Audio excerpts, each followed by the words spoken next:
The Badlands, what are the Badlands? Explain those Badlands.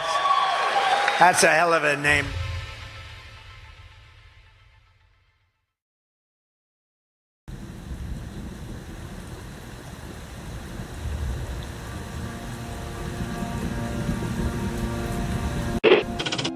Mr. Vice President, I'm going off script again, I know, but I just want to personally thank you. We've been through some stuff. We've gone through some of the most complex military operations this country's ever conducted, and your steady hand and your leadership during those was a great source of strength for me. Thank you for your leadership. Thank you for your character. Thank you for your selfless service. Thank you for commitment. Thank you for being a mentor to me, Mr. Vice President. It's called the swamp. And you know what happened? And you know what I did? A big favor. I caught the swamp. I caught them all. Let's see what happens. Nobody else could have done that but me. I caught all of this corruption that was going on, and nobody else could have done it. Did I get that one right?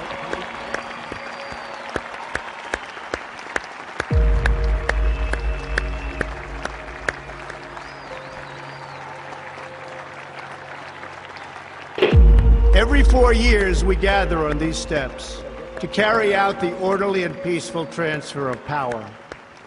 Today's ceremony, however, has very special meaning, because today we are not merely transferring power from one administration to another, but we are transferring power from Washington, D.C., and giving it back to you, the people. For too long, a small group in our nation's capital has reaped the rewards of government, while the people have borne the cost. Washington flourished, but the people did not share in its wealth. This American carnage stops right here and stops right now. The forgotten men and women of our country will be forgotten no longer.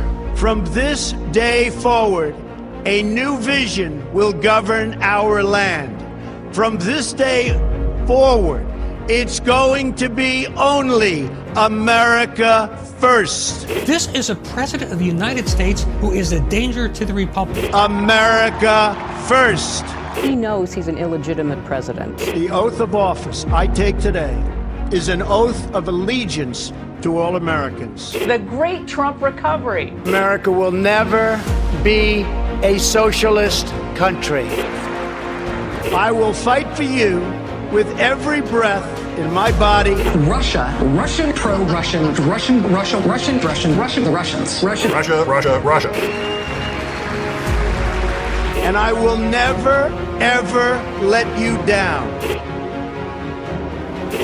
A dangerous virus is spreading rapidly in China, and U.S. officials are very worried that it could come here. This is really the worst attack we've ever had. This is worse than Pearl Harbor. This is worse than the World Trade Center. There's never been an attack like this. The time for empty talk is over. Now arrives the hour of action. What they're doing is using COVID to steal an election. Together, we will make America strong again. You know what it's about? Fraud, fake ballots. We will make America wealthy again. They are trying to steal the election. Now, under the leadership of President Trump, we are fully realizing President Kennedy's prescient view of Special Operations Forces. We will make America proud again. And watch, please, those mail-in ballots. We will make America safe again. And in millions and millions of ballots. Their vote is under what they thought they needed. They're dumping more ballots in there, okay? And yes, together, we will make America great again. Thank you. God bless you. If we are right about the fraud, Joe Biden can't be president. Congress, the chair declares the joint session dissolved.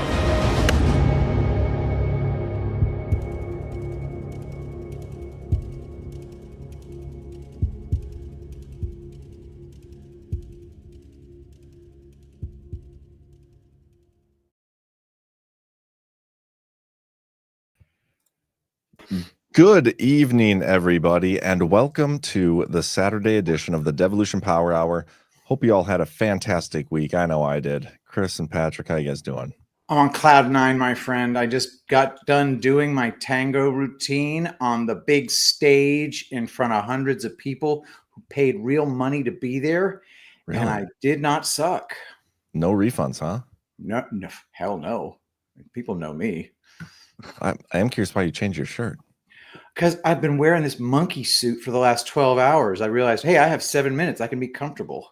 Well, maybe I should specify. I'm curious why you changed your shirt into that one. I just thought to myself, hey, let's give John some material. And here we are. I thought it was to advertise tulip blooms. Oh, look at that. Are these tulips? I don't know. I don't know. Pretty tulip bloomy, though. That's for sure. It is. That is for sure. Chris, how you doing, man? You know. All right, that says enough. Yeah, we got plenty to talk about. This week has been pretty nuts. A couple plane crashes, that was one thing that happened, and then lots of Trump just completely dismantling every tool that the left, the old guard, the deep state, the establishment, whatever you want to call them, every tool that they've used to thwart him the first time around, just maintain control over America in general. He's stripping it away piece by piece, and it's kind of beautiful to watch. And there's been some really under the radar. There's weird stuff going on with the White House website. I want to go through it. Like hidden, there's Easter eggs on there almost. So we'll go through all that and whatever else you guys want to talk about. So I love the fact that the federal government bureaucracy are freaking terrified. They really love those jobs. Those jobs are not easy to come by in the private sector.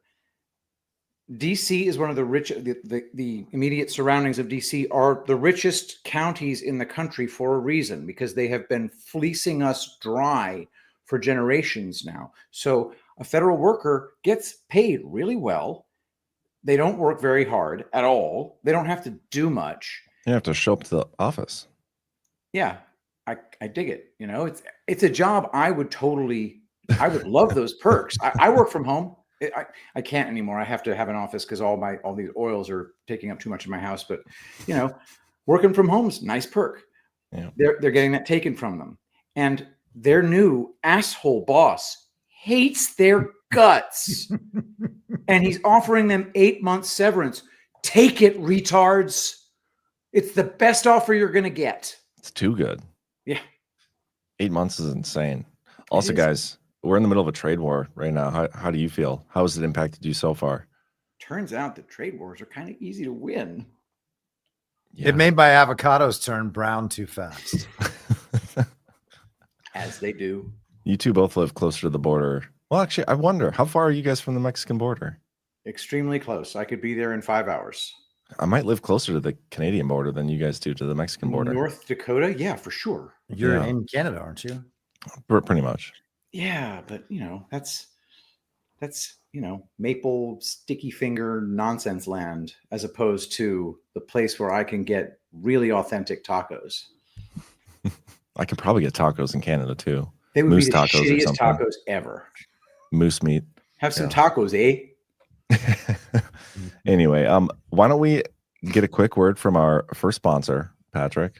Actually, our first two sponsors, and then we'll get into some conversation. Are you a yo-yo dieter? You diet, lose weight, but you gain it all back, plus a few extra pounds. Then later you lose it and regain it again and again. It's dangerous. Studies show that can increase your risk of heart attack, stroke, type 2 diabetes, and other health problems. Breaking free of your yo-yo diet pattern is a main reason doctors created Lean. Lean is a supplement, not an injection, and you don't need a prescription. The science behind Lean is impressive. Its studied natural ingredients target weight loss in 3 powerful ways. Lean helps maintain healthy blood sugar, it helps control appetite and cravings, and it helps burn fat by converting fat into energy. Listen, if you're tired of losing weight and gaining it back, if you want to lose meaningful weight at a healthy pace, Lean was created for you. Let me get you started with 20% off when you enter DPH20 at takelean.com. takeLean.com. That's code DPH, Devolution Power Hour 20 at takeLean.com. Whatever happened to yo-yos? I don't think I've seen a yo-yo in like 15 years. I played with a yo-yo a couple of days ago. Did you really? Yeah, I got one for Tristan. Like you bought it at a store? He just came home with one day. I don't remember how it happened. Well, how'd he get it? Like that's like where? Who makes yo-yos anymore? I did not investigate. I showed him how to use it. I was better at it than he was, which wasn't saying much. You know, even normal yo-yos, you slam that bad boy down, you can make that thing sleep and then pop right back up. Yeah, but you have to have like the quality ones. Like one of those butterfly ones yo-yos. Yeah. Yeah. Huh. That's what. Yeah. I literally haven't seen a yo-yo in forever, and all of a sudden it's in the ad read for Lean, and just made me think of it. Anyway, we can get to our next sponsor, Patrick. Absolutely. Today's show is sponsored by Safe Pulse, formerly known as EasyRx. At Safe Pulse, we're committed to keeping you and your family healthy with top quality medications like amoxicillin, azithromycin, ivermectin, hydroxychloroquine, and more. Our ordering process is streamlined for your convenience, and we pride ourselves in offering unbeatable prices. Now's the time to prepare for any health scenario. Head over to badlandsmedia.tv/meds to stock up on essential antibiotics and viral care medications. Ensure you're ready for anything by visiting badlandsmedia.tv/meds. And don't forget to use the promo code BADLANDS at checkout to get a 10% discount on orders over $150. Visit badlandsmedia.tv/meds. Use promo code BADLANDS to save on your health essentials today. Awesome. And again, thank you to our sponsors, and thank you to those who support our sponsors. It's a great way to support us. And another great way to support us is by hitting that thumbs up. Right now we have almost 9,000 in the chat, or watching live. Hit that thumbs up. We'd appreciate it. But yeah, I don't know how to even like begin with this topic, but I'm sure I know where this is going to go. But let's just rip the Band-Aid off and talk about the plane crashes. They finally released the third name of the female pilot of the helicopter today. Somebody who used to be a Biden staffer, allegedly. What? But yeah, it's let me see if I can find the picture of her again. But yeah, she right here. Let me share my screen. There we go. This one. Rebecca Lobach of Durham, North Carolina. I mean, you know, women drivers, but still. Yeah, well, she doesn't look like a tranny. Nope, not the tranny. Damn, man. I just don't understand why exactly would a Biden staffer be piloting a military helicopter, a Black Hawk? She's a Black Hawk pilot. Okay. Is the girl with the long hair? Okay, oh God, this is going to be so cringe-inducing. Yeah. She looks less cute there. Keep talking. Chris, you're muted, by the way. Maybe you guys know more about this than me. You probably do, because I haven't been paying attention to this part of this story at all. It just came out, so I don't know much other than this. Someone told me earlier that people had gone through and tried to scan and find her social media, and that there was nothing there. And I don't know if that is true, but if it is true, then one of two things is possible. Either they wiped all her social media, or they're just making all of this up on the fly. What's the Techno? So Technofog, he gave a shout out to a guy, because apparently some dude, small account, found it yesterday. Like Rebecca Lobach was one of in the Black Hawk, and he found her LinkedIn and stuff. And then somebody asked, social media accounts scrubbed? Yes, but I have the full LinkedIn before they scrubbed. That sounds whatever. What the fuck ever. People hate this, but that's the sort of thing that could be whatsoever. Everything can be faked. Yes. Everything. However, this is extra horrible, like terrible. So instantaneously, they yanked down, they claim at least that they've scrubbed her social media presence. Maybe this isn't the actual. I don't know. Here's where I'm at with this thing. Okay, yeah. Normally when I approach these situations, I'm like, could be fake, could be real. Yeah. Don't care. Let's just see. Like, I mean, both sides are gonna use it for their own political advantages. Psyops everywhere. Everything's a psyop. You could argue about whether it was intentional or not. With this one in particular, I know somebody who personally knew two people on the plane, and I trust that person, and so therefore I do think it was a real thing that happened. And from that point, like whether it was the pilot actually did it on purpose, the plane or the helicopter was taken over by AI and flown into it, you know what I mean? Like that aspect of it, I could debate all that day long. I'm not going to put in the work to actually like try to figure it out myself, but I do believe there were people on this plane that actually died. Like I'm not willing to go out and call it fake. But look, okay, so let's move on to the part where we talk about the narrative itself. Sure. We have this kind of happy-go-lucky woman. There's lots of pictures of her. So here's a picture of her in People magazine. I will share your screen, brother. I'm sharing that. And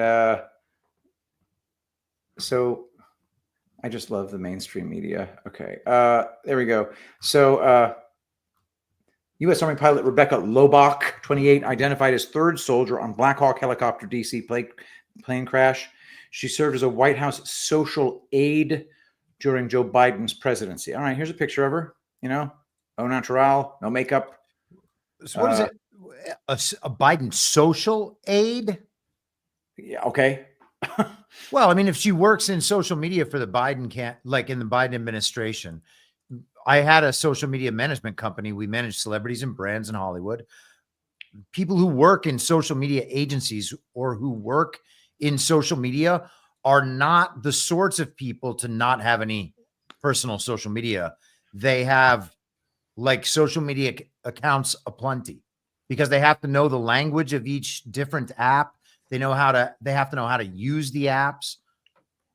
These are people who like spend their time understanding environments of social media. The way that you do that is by being on the sites a lot.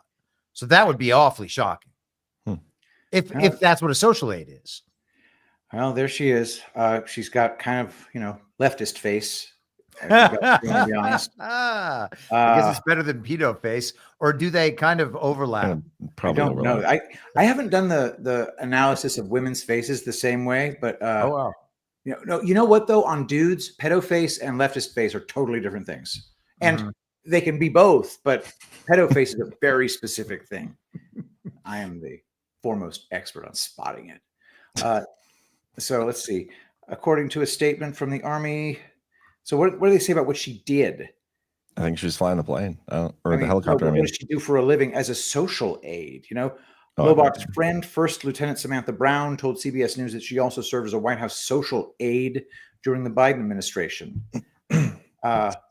She escorted fashion designer Ralph Lauren through the White House as he was visiting to receive the Presidential Medal of Freedom from former President Joe Biden, Brown told CBS News. That was like 3 weeks ago? I don't know. God, time that all meaning.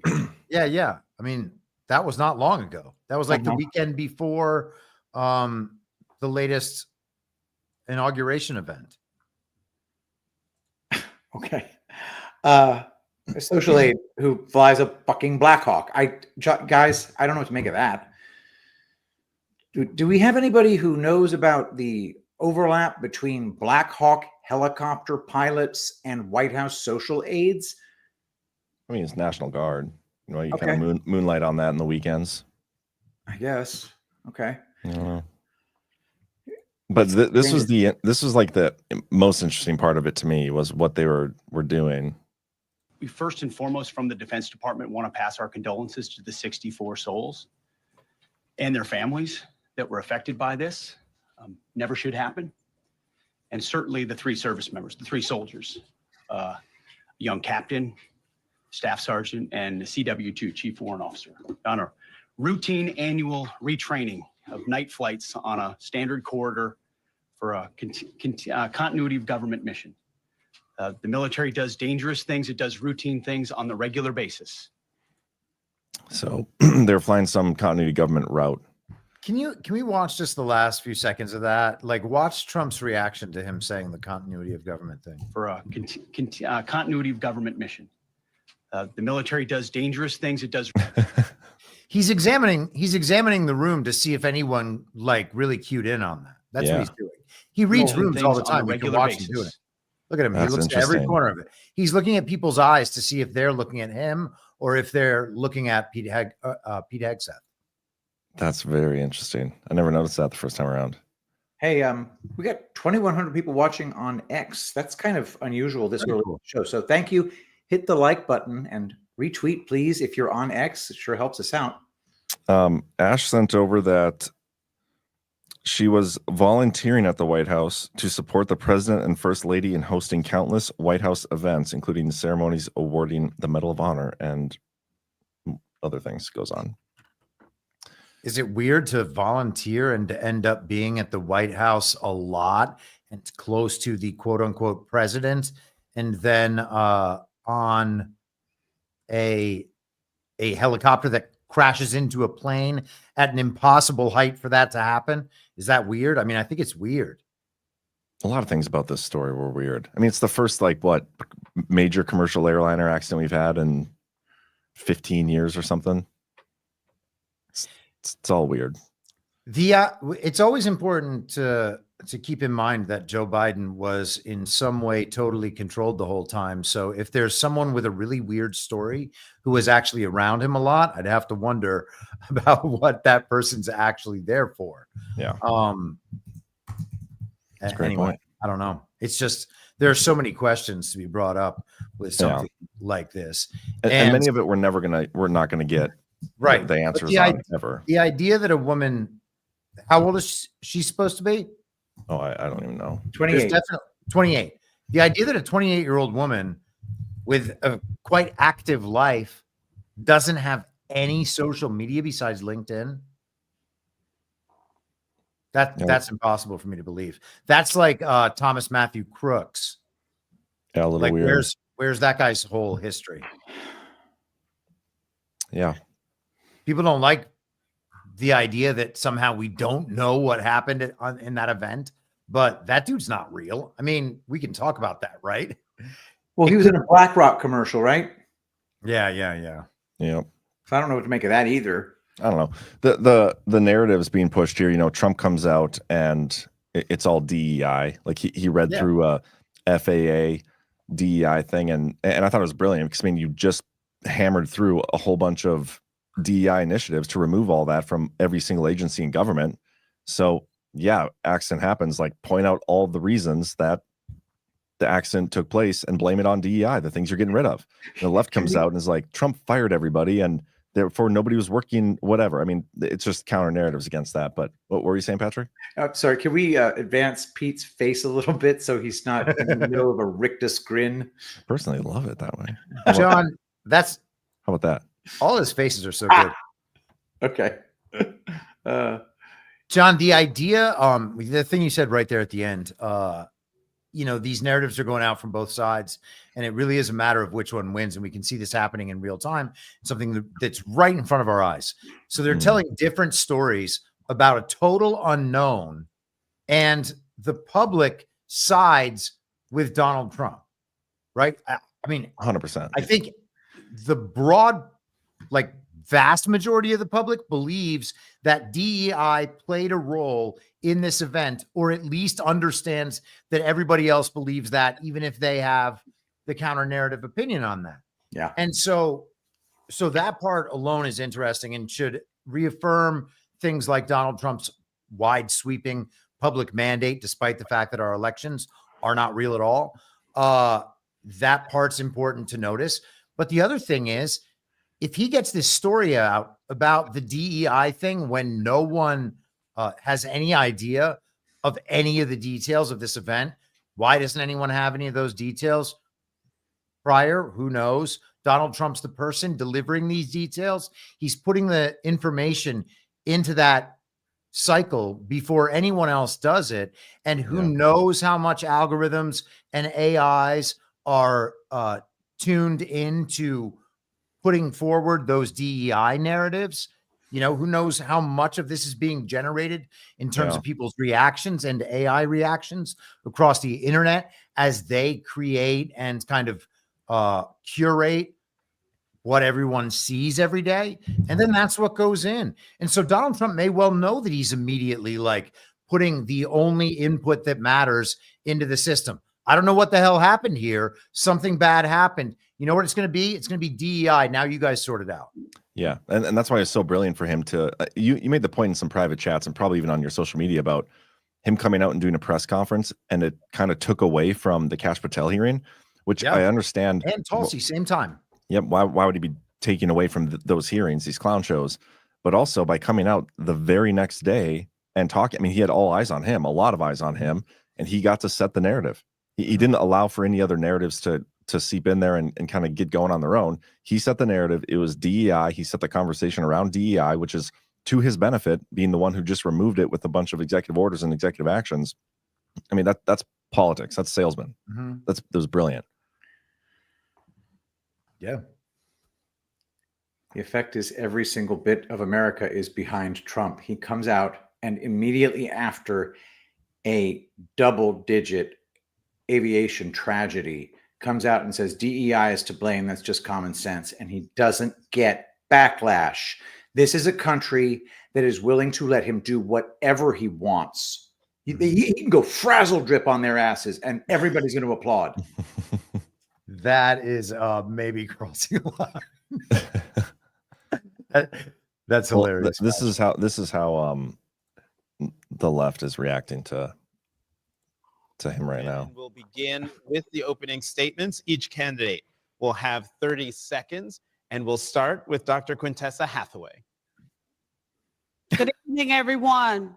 It is my desire to be the next DNC chair, and I just want to give you all a little bit of something that's been on my heart here over the last couple of days. You fight on, you fight. You fight on, you fight on.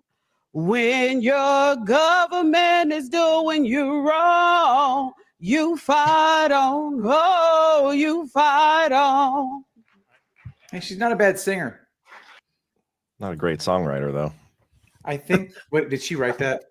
Okay, good for her. Do you think she had somebody else write that for her? I don't know. She's not a bad set of pipes, a little chunky. But I don't think she's going to get a record deal. Is this like a serious woman trying to be the head of the DNC? Is that right? Dude, the DNC had like this huge leadership forum, and everybody's trying to be the head of the DNC, and it was a clown show. They don't have a platform. They don't know what to do. And they chose like Tim Walz's friend, and then I don't know if it was a meme, but someone said that like David Hogg was the deputy or something. And if that's the case, that would be really funny. Yeah, he I think I have a video of that too. He's the new vice chairman. This is his acceptance speech. Isn't that the guy in the background who got like kicked out of the Tennessee state legislature for something? Yeah, that looks like him. Yeah. All right. So are you ready to go on the offense? Is that Adam Levine? We have to win back our young people. I am the only candidate in this race for any of these positions that is under 30. We had a 20-point shift to the right of our young people. We must show our young people we give a damn about them, that we support them, and we invest in them. I have raised over $11 million in the past year to support the future of our party, because I don't just tweet, I don't just talk the talk, I also walk the walk and I knock the knock in doors across the country, but I'm counting on you in this moment right now. I need your support. Please vote for me. Thank you so much. Knock. Oh, whoops, like this. Just removed, yeah. Anyway. That motherfucker, dude. Out there, but why is he still around? This is disgusting. He was at like, what was it, Parkland, I think they called it, and then there was a meme about him that he just happens to be little bitty Fed boy just on the scene for everything, and it was really disgusting. Yeah, and he's still here. So He's screwed. He's the original Harry Sisson. Yes. But yeah, I don't remember how we got to that topic, but we were talking about the plane stuff. And then lo and behold, after the day after we get that plane crash, or 2 days after, I don't remember how many days it was, we have the other one from Philadelphia with 6 people on it. I have more questions about that one than the first one, I think, because that's 2 back-to-back. And there's audio, weird audio from the towers where they're talking about, I don't know, you pick the wrong people to mess with or something crazy. But yeah, back-to-back. And there's that press conference that Trump gave where they're asking him about whether or not the skies are safe. And Chris, you pointed this out. It is kind of interesting how he answered the first time he gets asked this, but then he comes back around later and like reaffirms, like, yes, it was unprompted. It's like, yes, we have the safest skies in the world. But I want to play this clip, and let me just get to it. Let's do it here. Please. Thank you. Thank you, President Trump. Thank you for being here. Based on your analysis so far, do you have a sense of who is at fault? If it was the plane, the helicopter, air traffic control, and can you assure people that it is safe to fly in and out of D.C.? Well, I've given you the analysis, and the analysis was it was based on vision. You had a lot of people that saw what was happening. You had some people that knew what was happening. There was some warnings, but the warnings were given very, very late. Those warnings were given very late. It was almost as they were given. A few seconds later, there was a crash. It should have been brought up earlier. But the people in the helicopter should have seen where they were going. I can't imagine people with 20/20 vision not seeing, what's happening up there. Again, they shouldn't have been at the same height. You're going in reverse directions or sideways directions. Obviously, you want to be at different heights. I see it all the time when I'm flying. You have planes going in the opposite. They're always lower. We're higher.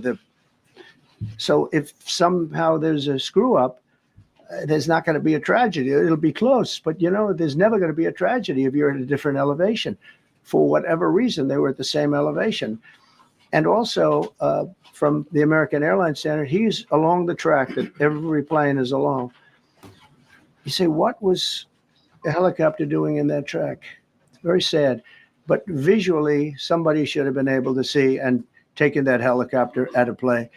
And they should have been at a different height. Yeah, I don't know. What's your take on that? It sounds like he's listing a bunch of ways that was intentional because it couldn't have happened under any normal circumstances. And also the other thing, and maybe somebody's looked this up, but I would think that there would be a minimum like requirement or I would think that people of the top level in terms of flying capabilities and experience would be handling that area. Of all areas, there are maybe 10 areas in the country that you could think of that would be like the most, this has to be up near the top of that, right? You'd think so. I don't know. Yeah, it's weird.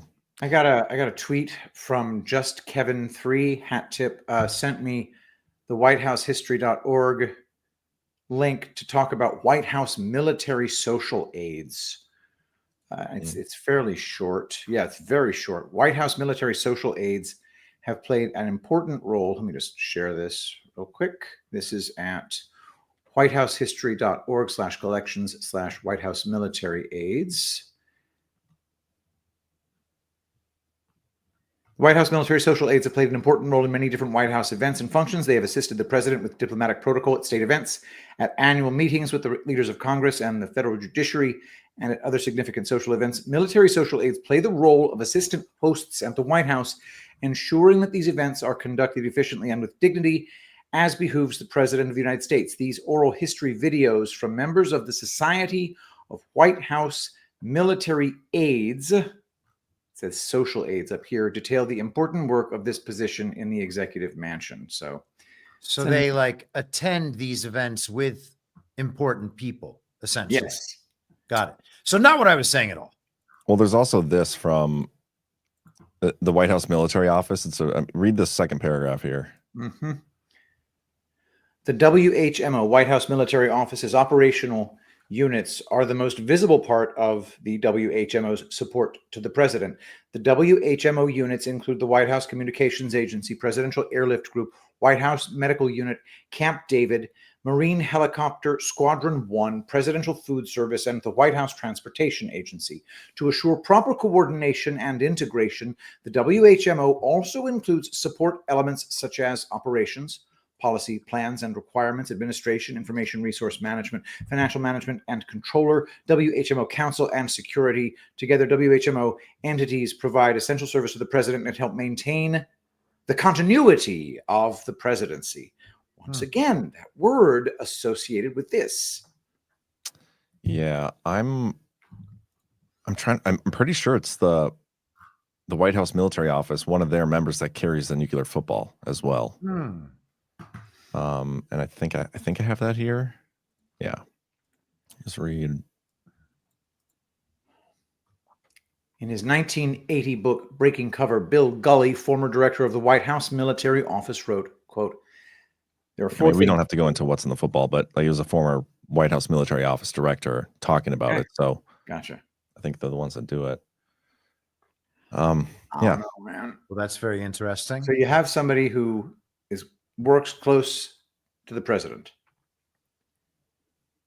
This happened during Trump's administration, right? Yeah. Okay. So she was a White House social aide, and then she just went back to being Miss Blackhawk. Who was she escorting? What was her job description at this time? Well, that's the thing we don't know. I mean, it sounds to me like she was a White House military office personnel member who was volunteering with the president administration for their event stuff, but she was probably still in that office, the White House military office, and they're part of what they do is the presidential airlifts, the presidential airlift group. And according to Hegseth, they were flying a training route or whatever that they would take for some sort of continuity government situation. So like they fly along the river, go pick up the president, fly out of there. I'm assuming. Perhaps. I don't know. But you're right, Chris. Like it makes no sense that they need to run that training there. I've seen what's the movie with Tom Cruise and the Top Gun. Top Gun, the second one. Oh. They do their practice runs. They don't go to the actual place to do their practice runs. They do it at some random field. Fly over map. You don't need the actual Potomac River to do the training route. Yeah. The press conference, I don't know if you want to go back there yet, but he had to answer. The press kind of made him answer multiple times. Do you think it's safe for people to fly? And the number of kind of, the Boeing op over and over and over again, Boeing DEI parts flying off Boeing jets. That's been going on for a long time. We've had all sorts of, if not air traffic control problems with the computer systems that control all of that stuff. They have to shut airports down. We see it every single Christmas, basically. Yeah.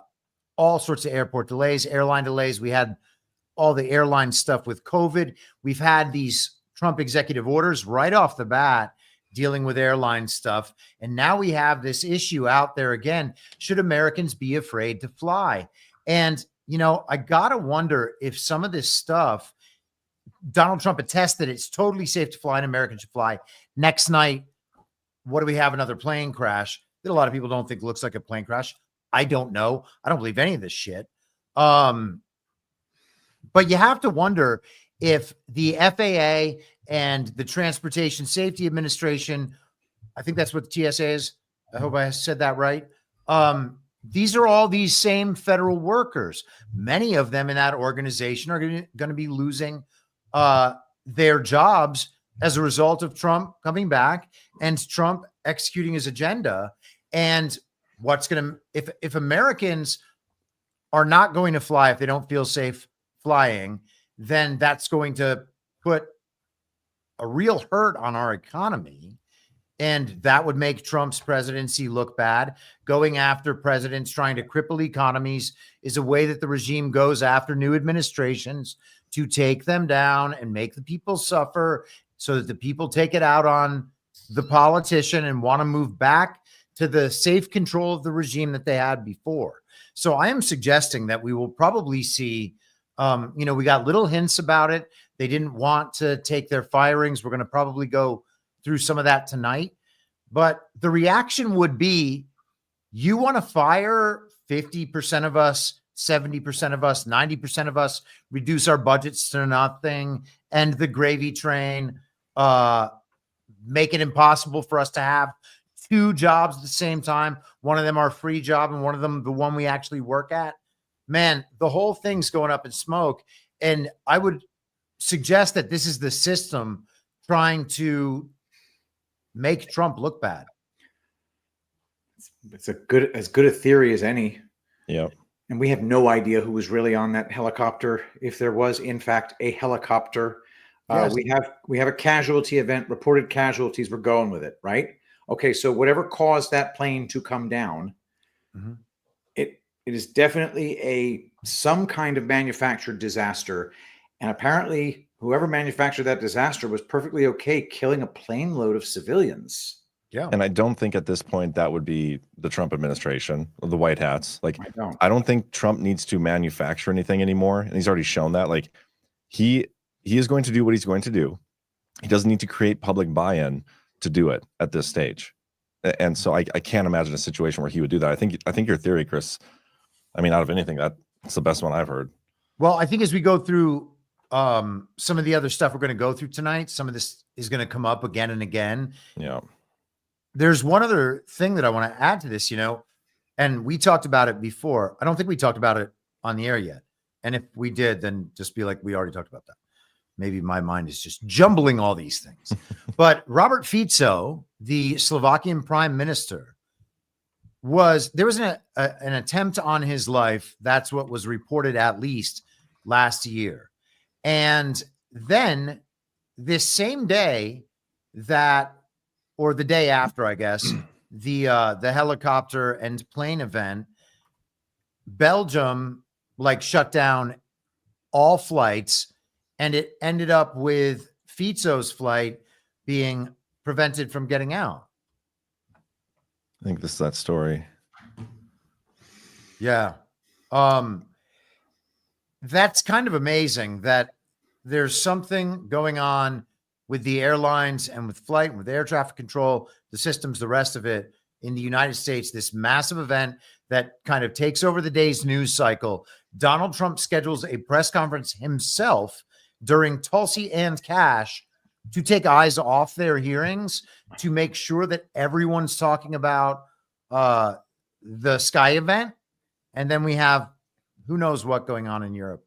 Man, Yeah. when there's strange events about flights, and we got the figure skater part of it, the Tanya Harding and Nancy Kerrigan, the 1961 flight that around the JFK inauguration, I think it was, with figure skaters.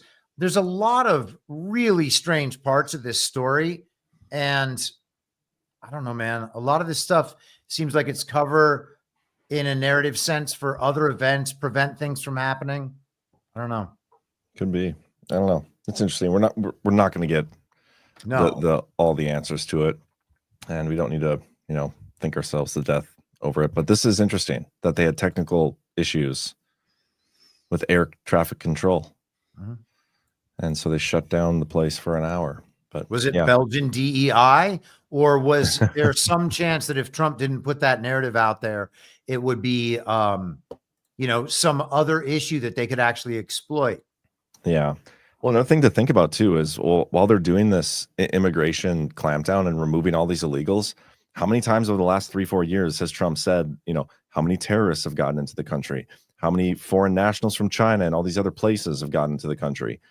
We don't know, but he's set those narratives out there. And it's not just him. Ezra Cohen-Watnick hammered that drum many times.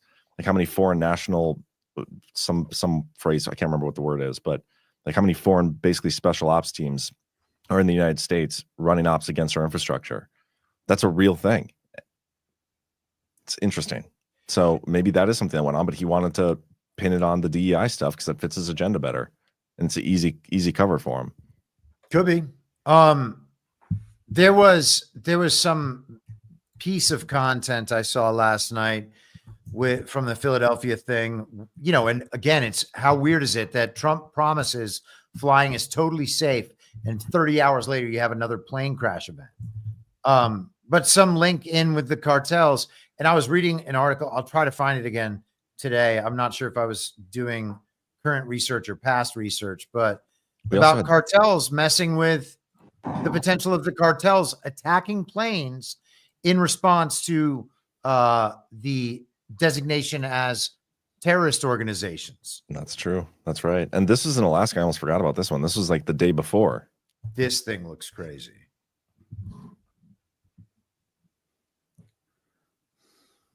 Whatever. Yeah, that's a whatever to me, but that's a story only thing as far as I'm concerned. Yeah. So technically it was 3 days in a row, I think, but yeah. Anyway, let's get into, unless there's anything else anybody wants to say about this. I'm good. It's just one of those things where we have to treat it like a narrative war. Yeah. But yeah, with dead civilians involved, it crosses a big fat line, and I have to assume it comes from evil people. Yes, I agree. And let me say this as well. I said this on my show yesterday. So my college girlfriend, her brother, his two best friends died in the towers on 9/11. All right. So I'm 100% certain that something terrible happened that day and that real people died. And it was extraordinarily tragic. Right. Was it okay to question that event that day or the next day or the next day? It wasn't okay for months and months and months. That's what the cultural was reinforcing for months, for years. Never forget, never forget. Everyone questions that event now, and virtually nobody believes the official story within the central narrative about 9/11. Even the people who are on the opposite side of the political sphere from us don't believe that story. And it would have been better if people questioned it earlier. Yeah. And that means that we have to understand that death is tragic.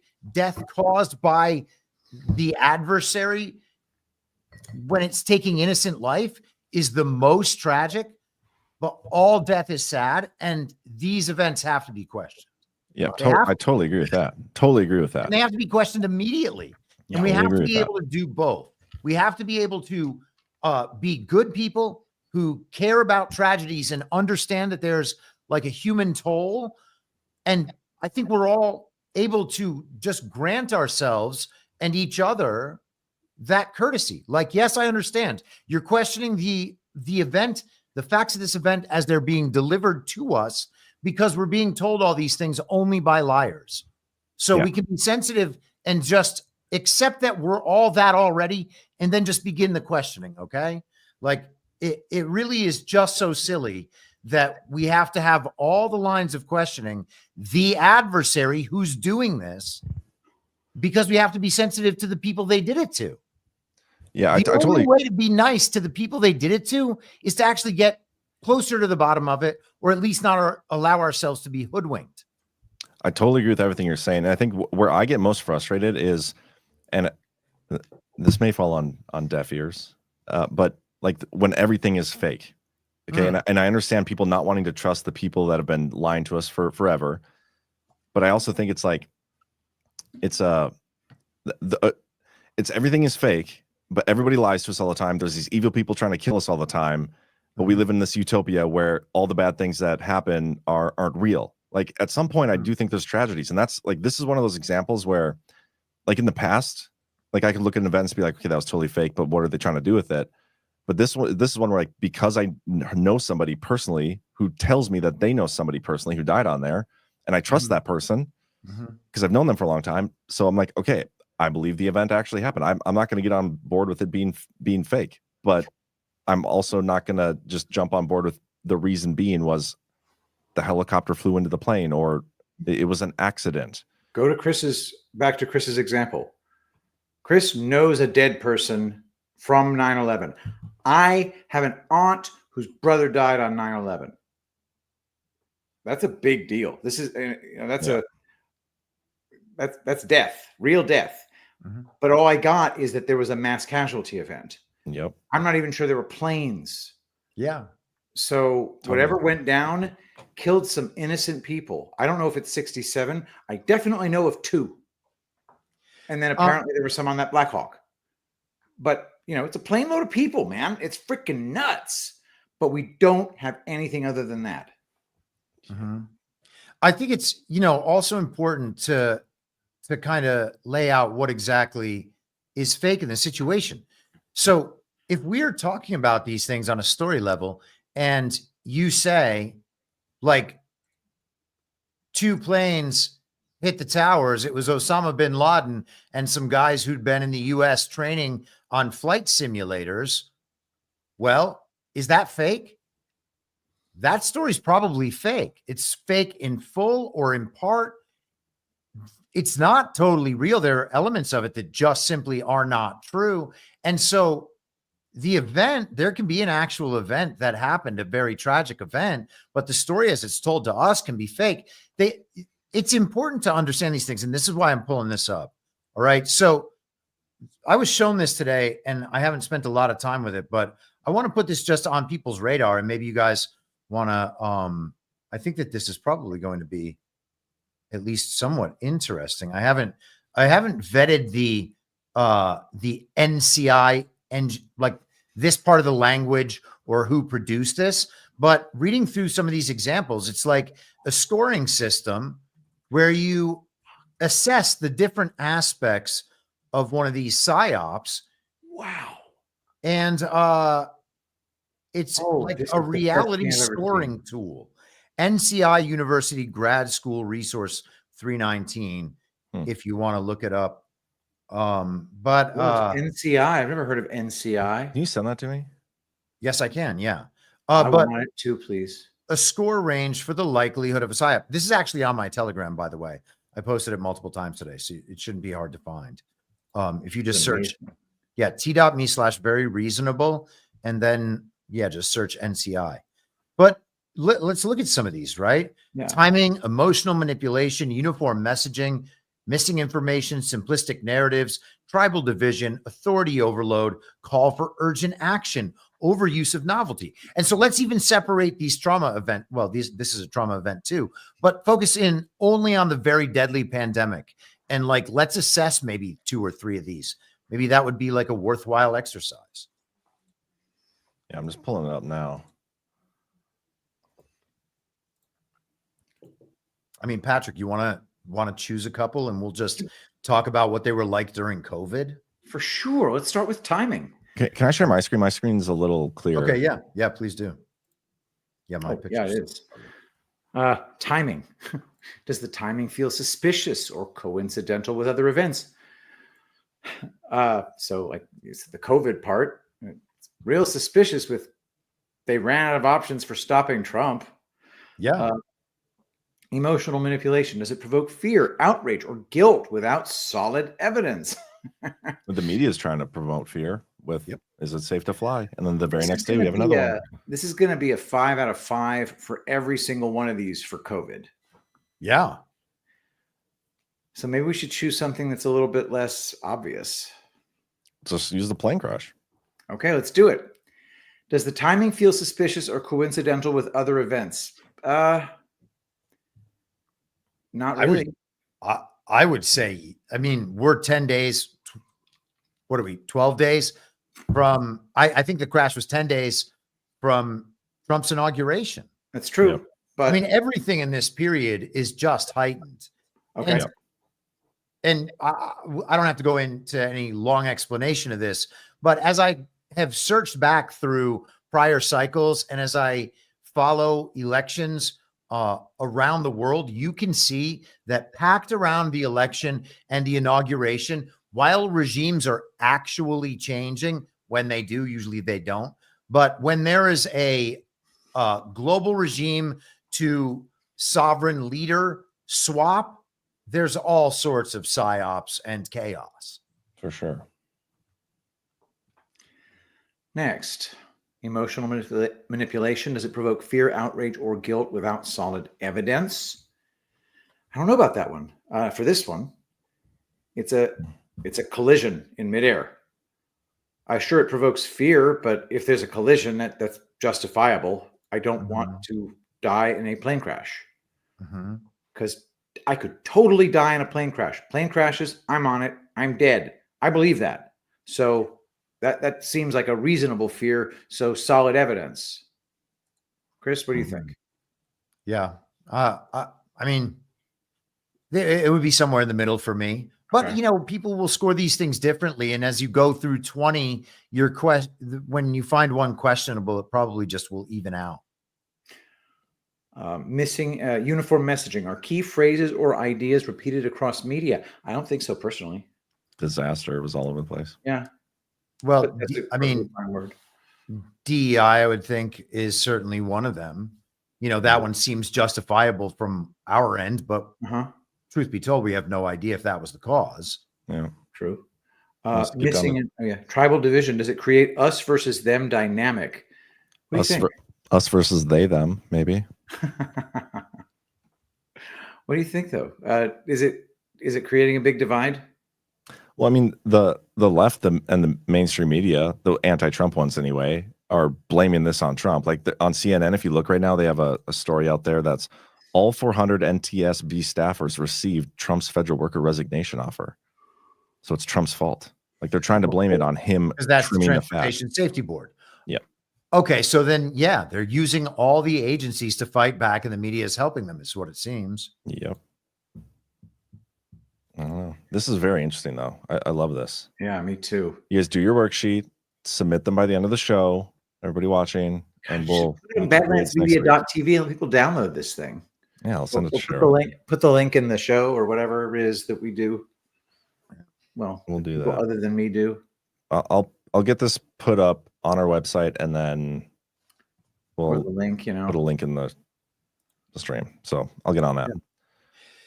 It just kind of is able to, you know, focus one's mind on how many different ways these things can be used to hoodwink and manipulate and exploit people.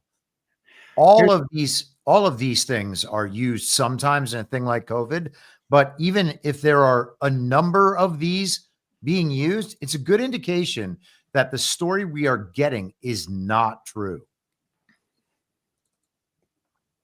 Doesn't mean it's not a real event. Right. The story about it is not. And that's where I think people need to. Well, the problem with the real event is that it's not knowable.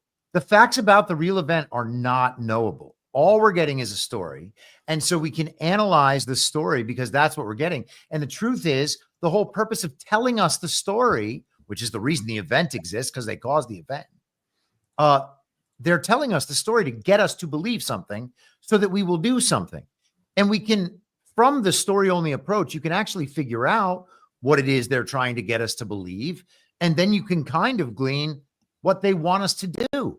And so if we don't believe the thing that they want us to believe, and we don't do the thing that they want us to do, that's the way we fight back. And so taking the story-only approach guides us there rather than spending 3 weeks figuring out who Rebecca Lobach's high school boyfriend's boss is, which is what we end up doing. Yeah. I really like this little questionnaire thing. One of them is, does it call for immediate drastic action? And that's a no. You know, the COVID stuff was like, okay, we have to shut down our society right now. And I watched wide-eyed as normal people said, well, yeah, of course we do. What the, are you all fucking zombies? What's wrong? What's going on here? Another one is, does it create the us versus them mentality? Does it have vocabulary associated with it? Oh God, there were so many other good ones in there. It's just this checklist of stuff that you should just look at. And this one doesn't look like the, I guess you could say the severity 5 PSYOP. It doesn't fit these things as well as other ones have in the past. Mm-hmm. All right, but we do have a lot to get through yet that I want to discuss. So we have about 15,000 watching. If you could all hit that thumbs up, that'd be appreciated. I want to play video Ash sent in from the DNC forum, and then we should get to our final sponsor tonight, and then we'll get into some of Trump's actions and the trade war. We're pushing 3,900 on Twitter and YouTube, but mostly Twitter. Yeah, that's awesome. Okay, listen to this. Rules specify that when we have a gender non-binary candidate or officer, the non-binary individual is counted as neither male nor female, and the remaining 6 offices must be gender balanced. With the results of the previous 4 elections, our elected officers are currently 2 male and 2 female. In order to be gender balanced, we must elect 1 male, 1 female, and 1 person of any gender. So again, this is what we have to do for this vice chair race. We have to elect 1 male, 1 female, and 1 person of any gender. To ensure our process accounts for male, female, and non-binary candidates, we conferred with our RBC co-chair, our LGBT caucus co-chair, and others to ensure that the process is inclusive and meets the gender balance requirements in our rules. To do this, our process will be slightly different than the one outlined to you earlier this week, but I hope you will see that in practice it is simple and transparent. The order of balloting is designed to ensure equal access to the ballot, regardless of gender identity. As we must elect a candidate of any gender as well as 1 male and 1 female vice chair, we will first ask members to elect a candidate of any gender on the first ballot. Any candidate, male, female, and non-binary, can be elected on that ballot. After a candidate is elected on the first ballot. You guys get the idea. I won't make this okay, up. John, help me out. This is the Democratic National Committee. The DNC. I think they're just. Is it the convention? Maybe it's a committee. I don't even know. But it's just funny to me that Trump is like, he's removing all this stuff from government, and he's not really getting any pushback from the public. Like, people are like, yeah, that's great. Let's finally get rid of it. Nobody cares. And they're tripling down on it by forcing them to elect somebody from a non-regular gender because they don't have enough on there. They haven't elected enough yet, so they have to change the rules of their convention to make sure they get at least one in there. They got to be gender balanced. It's hilarious. But when he says any gender, anything other than male and female, I think. He means zim, z, ze, zim, zay. Okay, what the? Okay, anyway, this is beating the dead horse and then stuffing the dead horse into a wood chipper. Are they being forced to do this, or are they just mentally gone? I don't know. They don't. What else do they have, dude? They can't win on any of the policies. This is all they had. They manufactured support for this all along the way. Social media, mainstream media, everywhere. And when they found out that the manufactured support, nobody cares, it's not real. What else do they have? They just keep pretending like this is the reality to them. They have nothing else. They divide people. So they used all this stuff to divide people, and they've gotten it like so. It's in the foundation of what they are now. Like, they can't get away from it. They can't not do this. You know, they've like driven themselves all the way into the corner. I think this stuff is hilarious. It's super funny. But anyway, on that note, should we get to our final sponsor tonight, Patrick? Absolutely. Cleanse ourselves of. I'm going to go ahead and share my screen to talk about the absolutely amazing, breathtaking, life-changing, health-enabling, skin-softening castor blend. The castor blend comes in a gorgeous frosted glass bottle. It contains about 40% refined organic castor oil.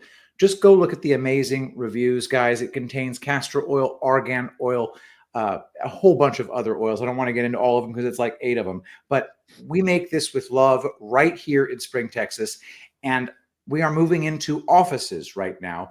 And to celebrate that, we are doing a buy one, get one half off special, because let's face it, moving into an office is a big step, and it's also very, very expensive. So you can help that effort by getting your castor blend. Buy one, get one half off. It's truly an amazing product. We are seeing it smoothing out wrinkles, exfoliating. It's just an amazing product. You get accused of Botox after using it for a couple of months. Same with Rainfall. Buy one, get one half off. Of course, we also have the amazing Epic Moisture Creamy Body Butter, which is, just a bunch of amazing butters, all organic, all virgin organic, amazing stuff. So go to, here's the call to action, guys. So listen up.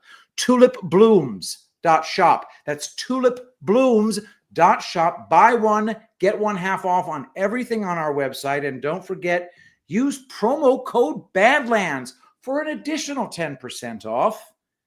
And don't forget, every time you use that promo code, 25% of that sale goes directly into an account that pays Badlanders' salaries. Tulipblooms.shop. Your skin will thank you. You'll look amazing. Thank you for your attention. I am honored to have given it to you, Patrick. Thank you so much for being a sponsor. Real quick, guys, talk about service. If you go to badlandsmedia.tv/psyop, we already got it up on the website, so you can go check it out. Beautiful. There you go. Thank you, Cheryl, for getting that done so quickly. That was much appreciated. Damn, that was fast. All right. So today was the day that we got Trump's tariffs. Start of the trade war, 25% on Canada and Mexico, 10% on China. Energy resources from Canada will have a lower 10% tariff. This is, but read just these like 4 bullet points here, Patrick. I love it. Access to the American market is a privilege. The United States has one of the most open economies in the world and the lowest average tariff rates in the world. While trade accounts for 67% of Canada's GDP, 73% of Mexico's GDP, and 37% of China's GDP, it accounts for only 24% of U.S. GDP. However, in 2023, the U.S. trade deficit in goods was the world's largest at over $1 trillion. That's insane. We can probably even stop there. That's I didn't know that. Yeah. So we are in a position to grind our enemies into a fine powder with tariffs. Yeah. It's brilliant. But because we did this, Justin Trudeau came out and had his own press conference today. Oh my God, I can't wait. And this is what he had to say. Unfortunately, the actions taken today by the White House split us apart instead of bringing us together. Tonight, I am announcing Canada will be responding to the U.S. trade action with 25% tariffs against $155 billion worth of American goods. This will include immediate tariffs on $30 billion worth of goods as of Tuesday, followed by further tariffs on $125 billion worth of American products in 21 days' time to allow Canadian companies and supply chains to seek alternatives.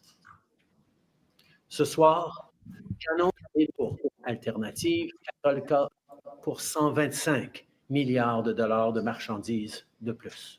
He's just saying it again in French. Like the American tariffs, our response will also be far-reaching and include everyday items such as American beer, wine, and bourbon, fruits and fruit juices, including orange juice, along with vegetables, perfume, clothing, and shoes.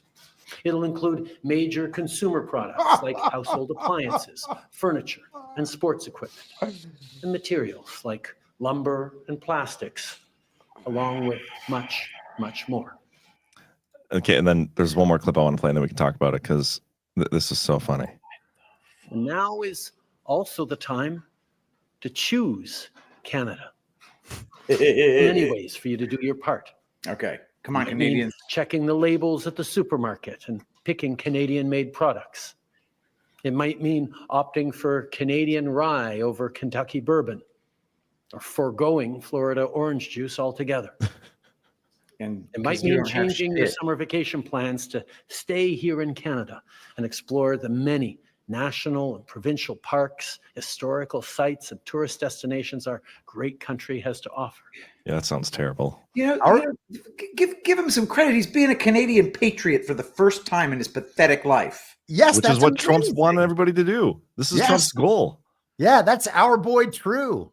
Beautiful. Beautiful. Did you just come up with that? I think that BB actually might have come up with that. That's and good. I have our boy New in California and our boy Yuhu, who's coming to visit Donald Trump on Tuesday. Which one's Yuhu?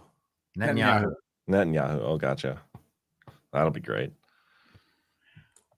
Okay, so notice that he said, make sure to get Canadian orange juice because you don't have any because your freaking orange farms all freeze and die or something like that. But he didn't say buy Canadian orange juice.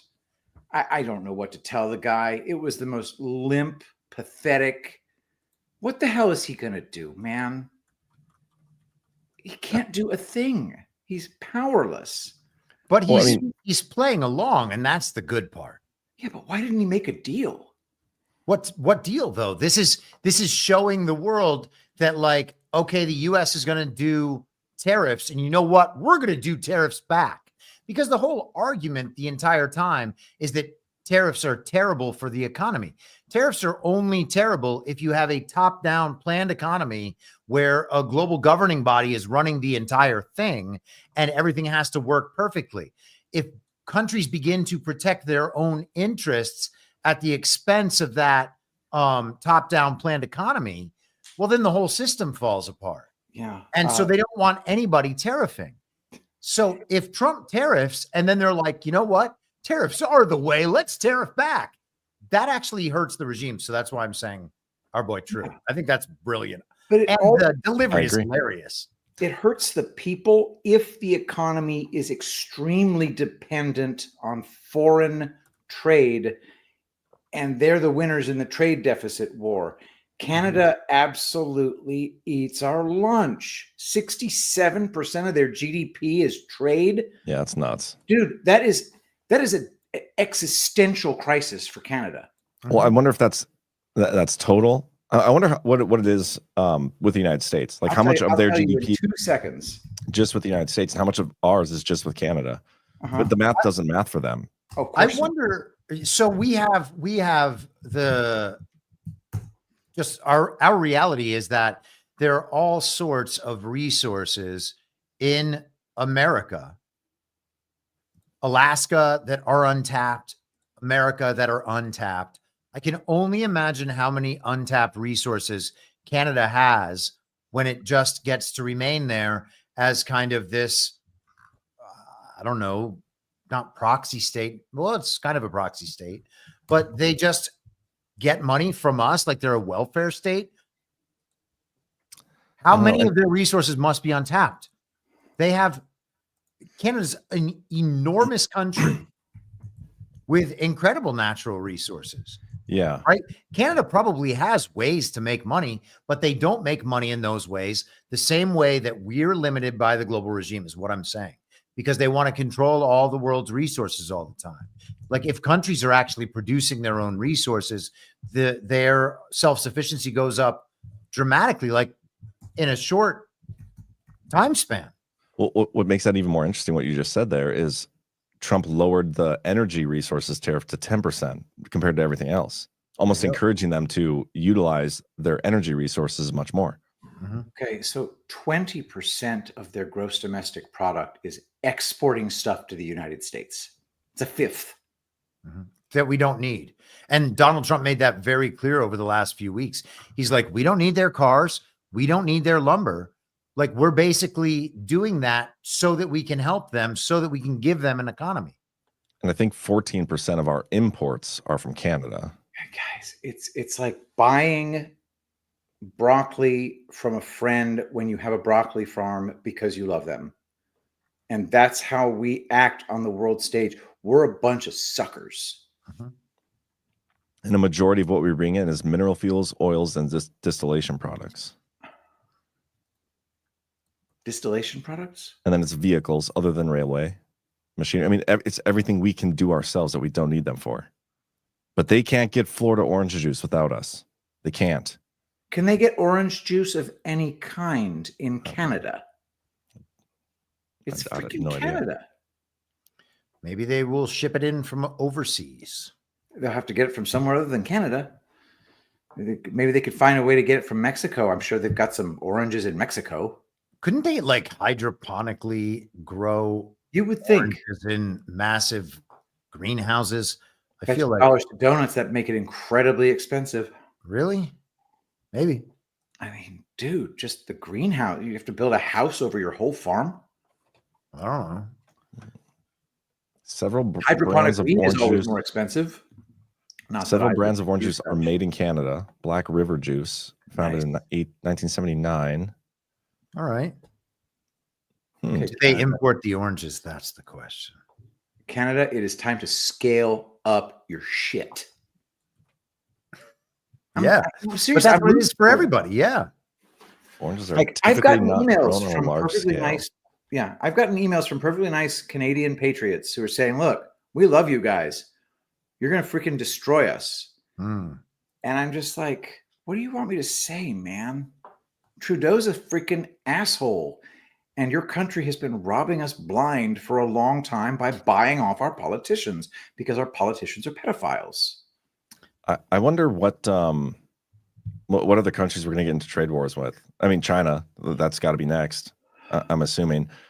And I wonder if it's just going to end up being, like you said kind of earlier, Chris, every country is just going to have trade wars, tariffs on every other country, as it probably could have been the whole time. Should have been the whole time. That's Should have been that. Yeah. Yeah. Well, that's like other countries are going to pay a premium to do business here in the United States. And if there's something that we have that other nations don't have, they'll pay a premium for it. But the same goes for those nations as well.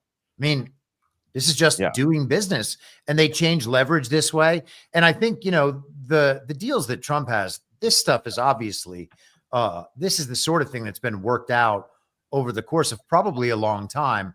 And Claudia Sheinbaum, people have their thoughts about her, and obviously the media says what it says.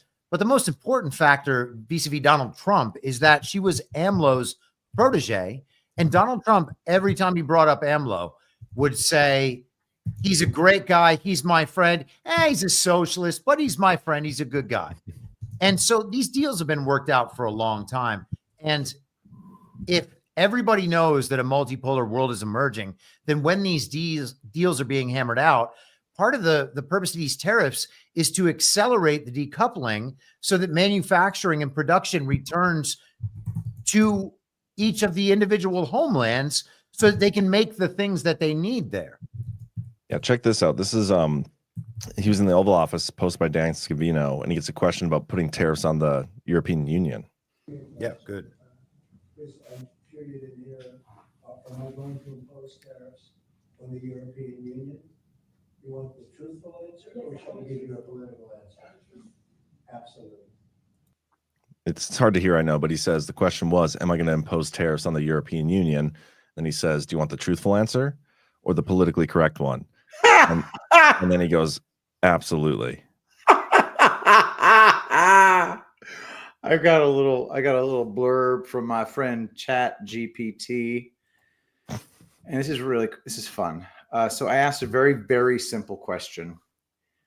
Are there any products that the United States imports from Canada that it does not or cannot produce domestically? It appears that the United States does not import significant quantities of products from Canada that it doesn't produce domestically. Amazing. Just what?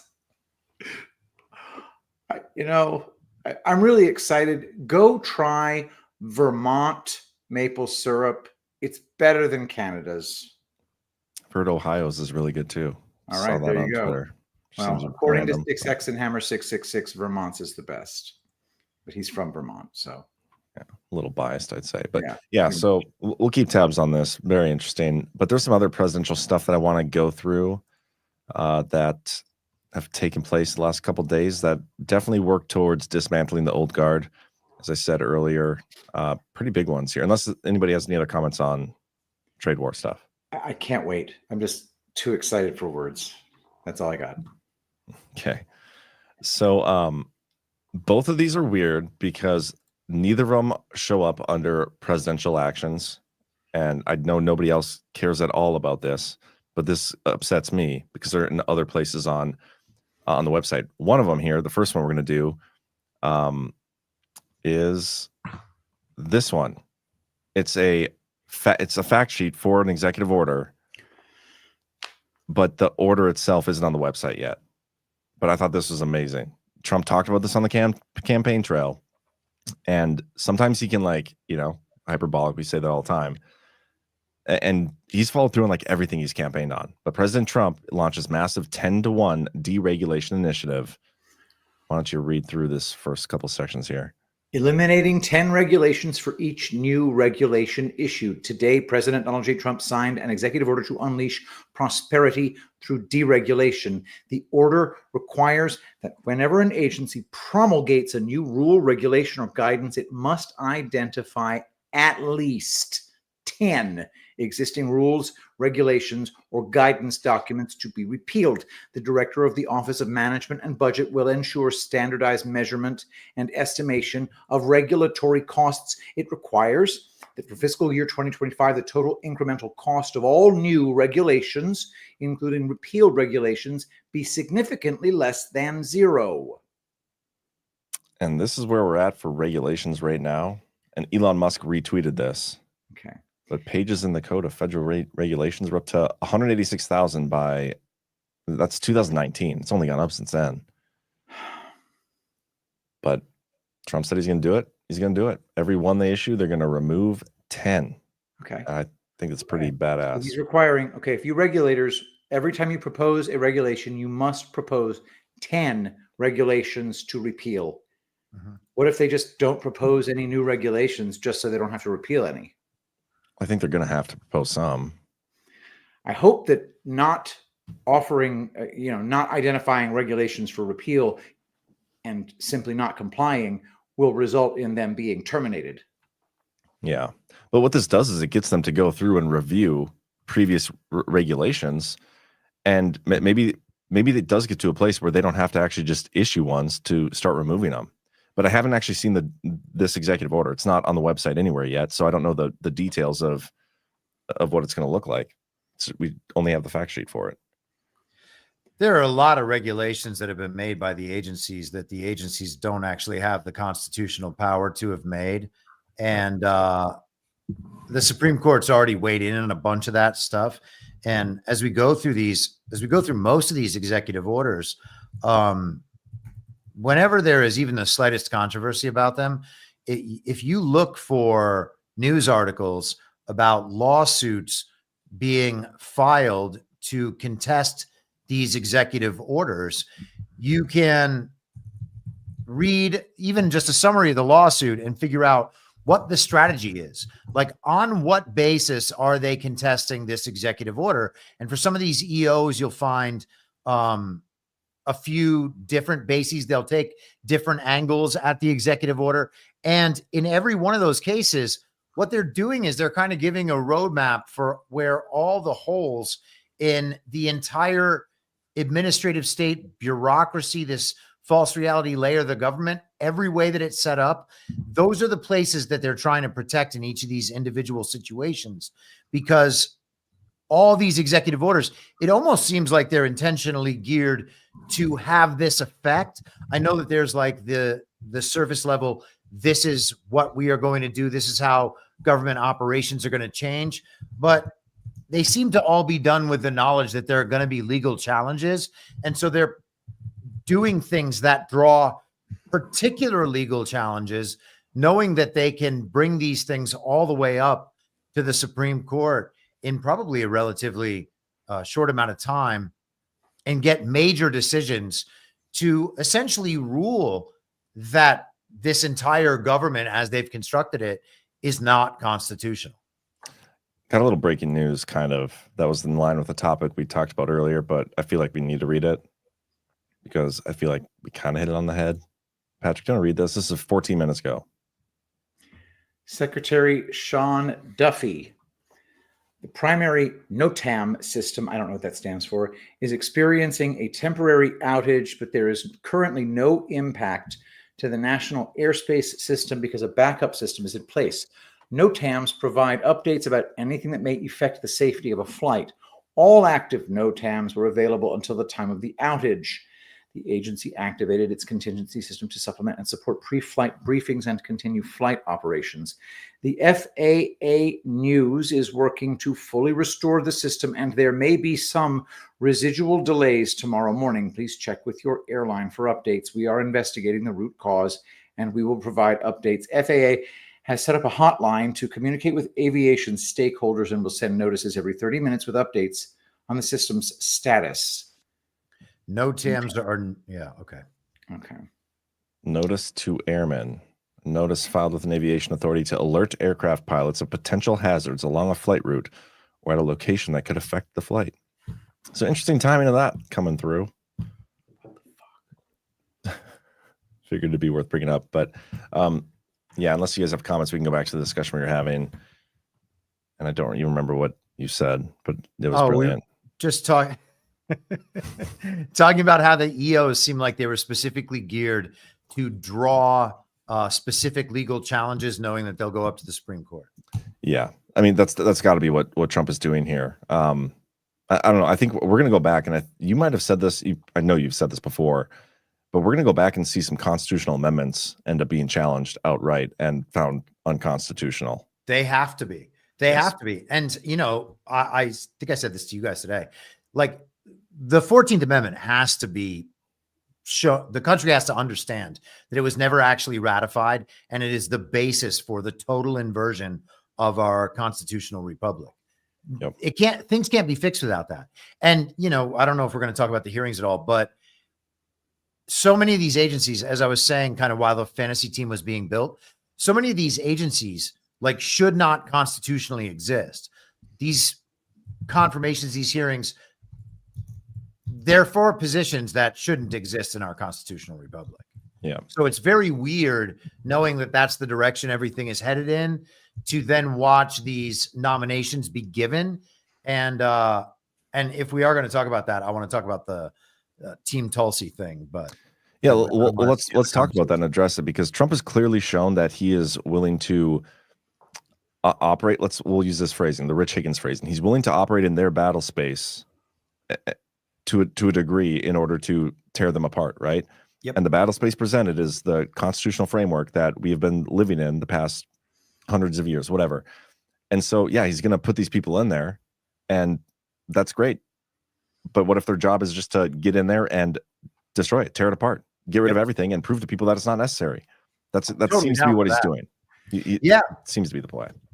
And you know, the focus of the Tulsi hearing was Edward Snowden, and that's at least in the clips that have been the big ones about that, as far as my perception goes.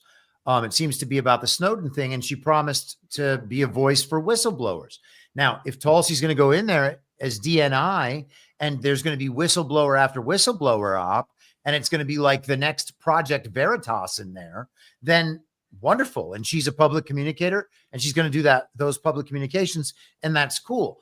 Otherwise, I'd be interested to know why Meghan McCain, Sage Steele, Danica Patrick, and House Inhabit showed up as like the free-thinking sisters doing Instagram influencing to be there for Team Tulsi. And apparently Meghan McCain is like Tulsi Gabbard's BFF.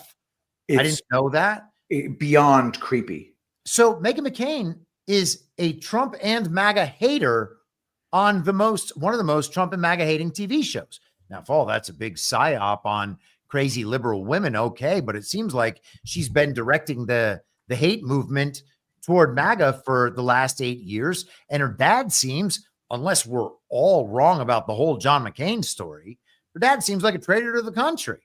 So isn't it weird that the director of national intelligence that we're all supposed to be saying is like based in Red Pill and cheer her on is best friends with Meghan McCain? Isn't that just a little weird? Yeah, little weird is an understatement, I would say. I don't like it. I don't like it either. Yeah.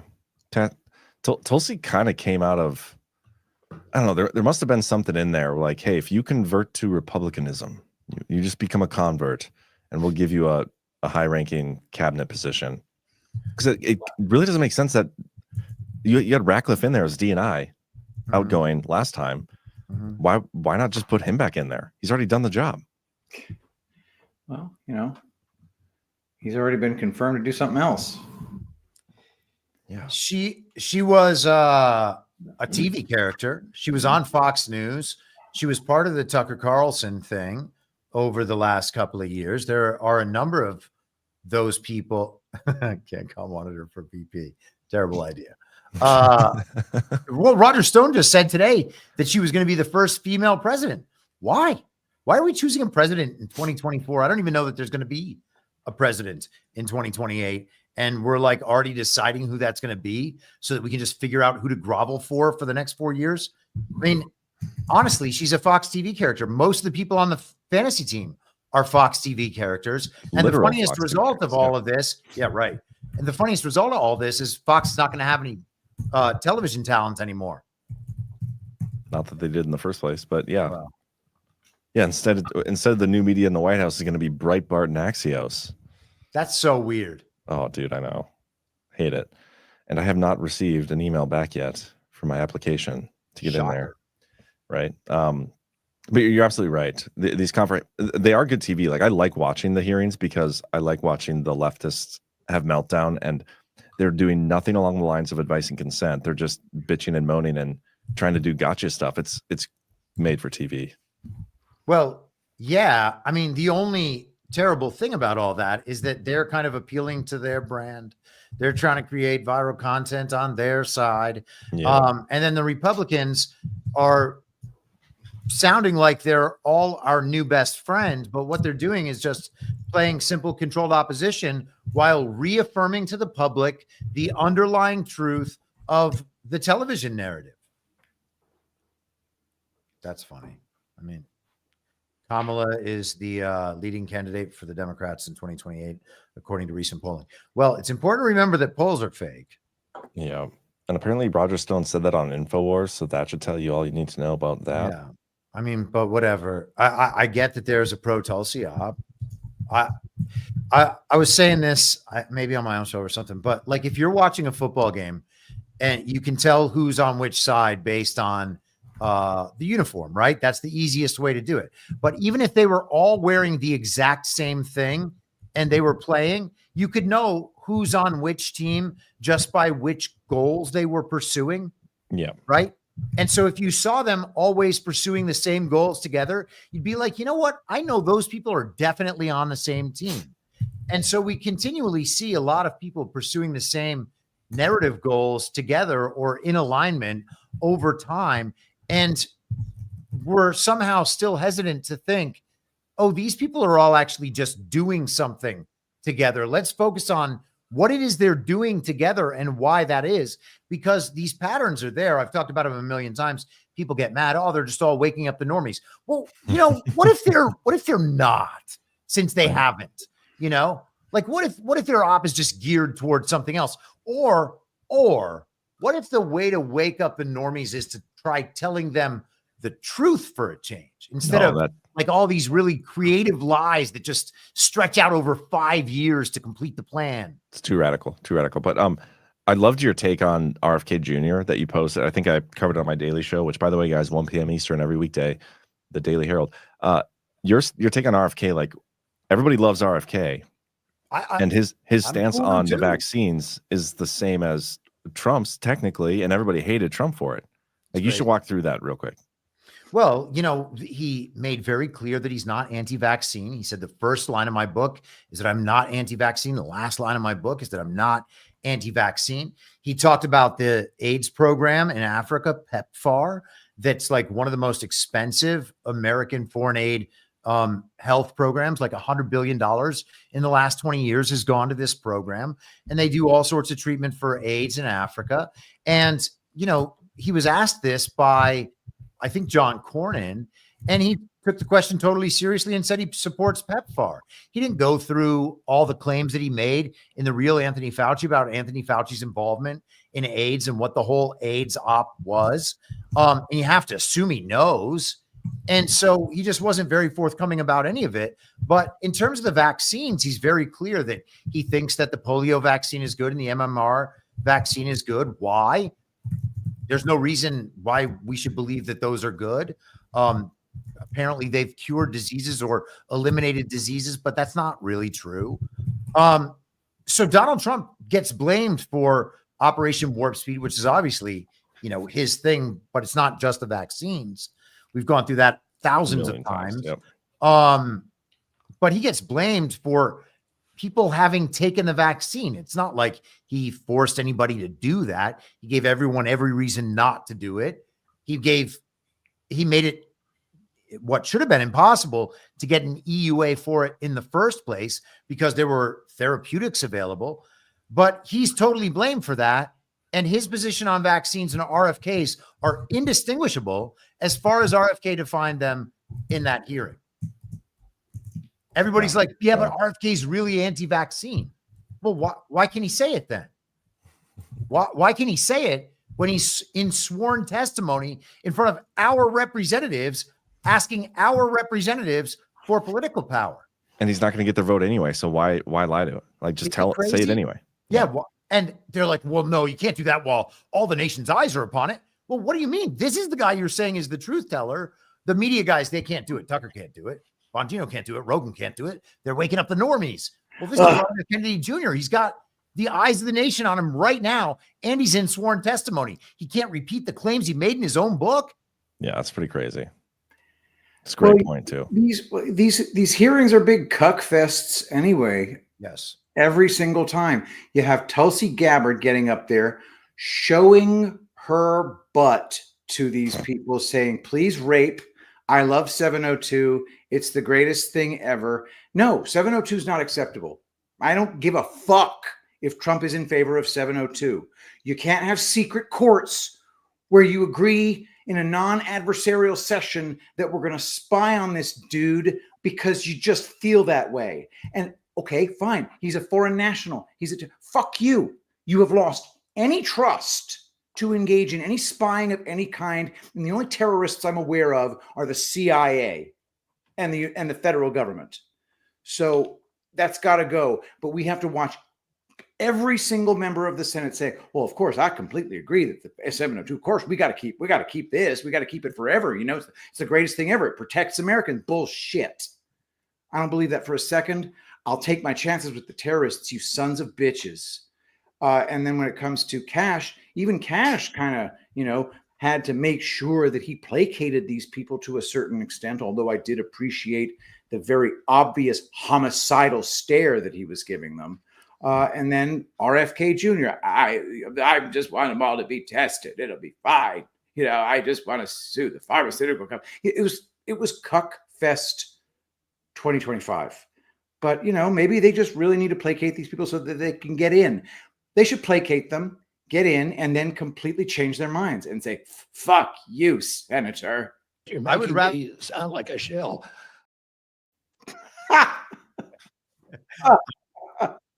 I would rather have the illegitimate senators cast their already decided votes against these people and have the constitutional contest about whether or not they actually get to say that the only legitimate person in government cannot have the people around him that he chooses. I also don't know why we have a DOJ in the first place, because there should not be some massive code of laws that allow the federal government to imprison American citizens for committing crimes against them that they've made up to create this sprawling government.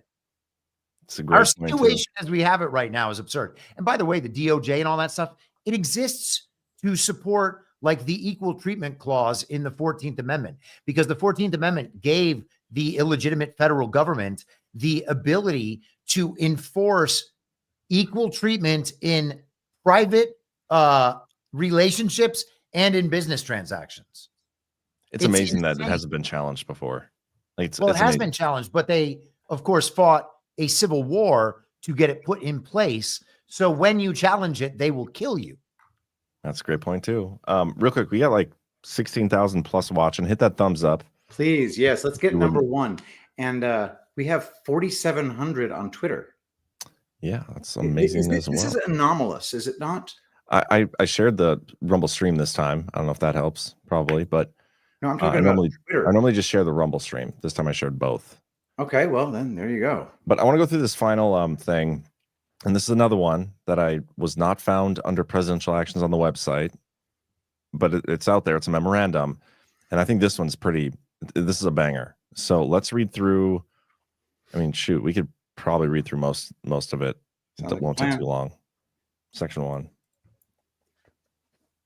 Policy and purpose. In the final days of the prior administration's tenure, it purposely finalized collective bargaining agreements, CBAs, with federal employees in an effort to harm my administration by extending its wasteful and failing policies beyond its time in office. For example, the Department of Education negotiated a CBA on January 17th, 2025, 3 days before I took office, that generally prohibits the agency from returning remote employees to their offices. Such last-minute lame duck CBAs, which purport to bind a new president to his predecessor's policies, run counter to America's systems of Democrat self-government. CBAs quickly negotiated to include extreme policies on the eve of a new administration are purposely designed to circumvent the will of the people and our democracy.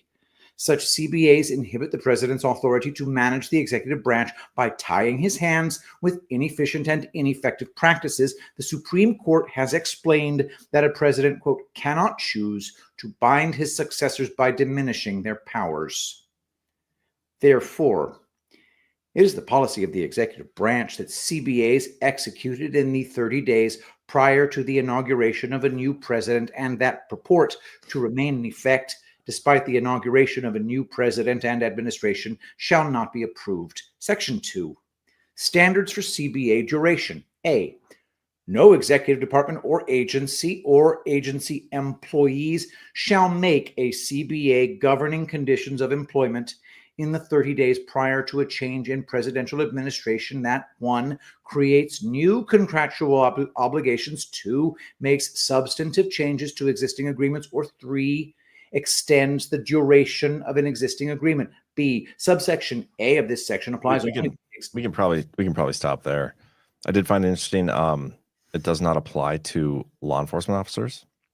That was noticeable, but yeah, I think this is so good. Like, outgoing presidents can't hamstring the people coming after them, but with all these regulations and stuff, these agreements. And Trump saw them do it, and he's like, "Yeah, we're not putting up with any of that, and we're not going to allow you guys to do this in the future. You're done." He's going after every possible way in which the deep state has entrenched themselves and tried to obstruct Trump's retribution to her here. And this is another way. And this is one I didn't even really think about or see coming. I don't think many people did. And he went after it. They've thought of everything.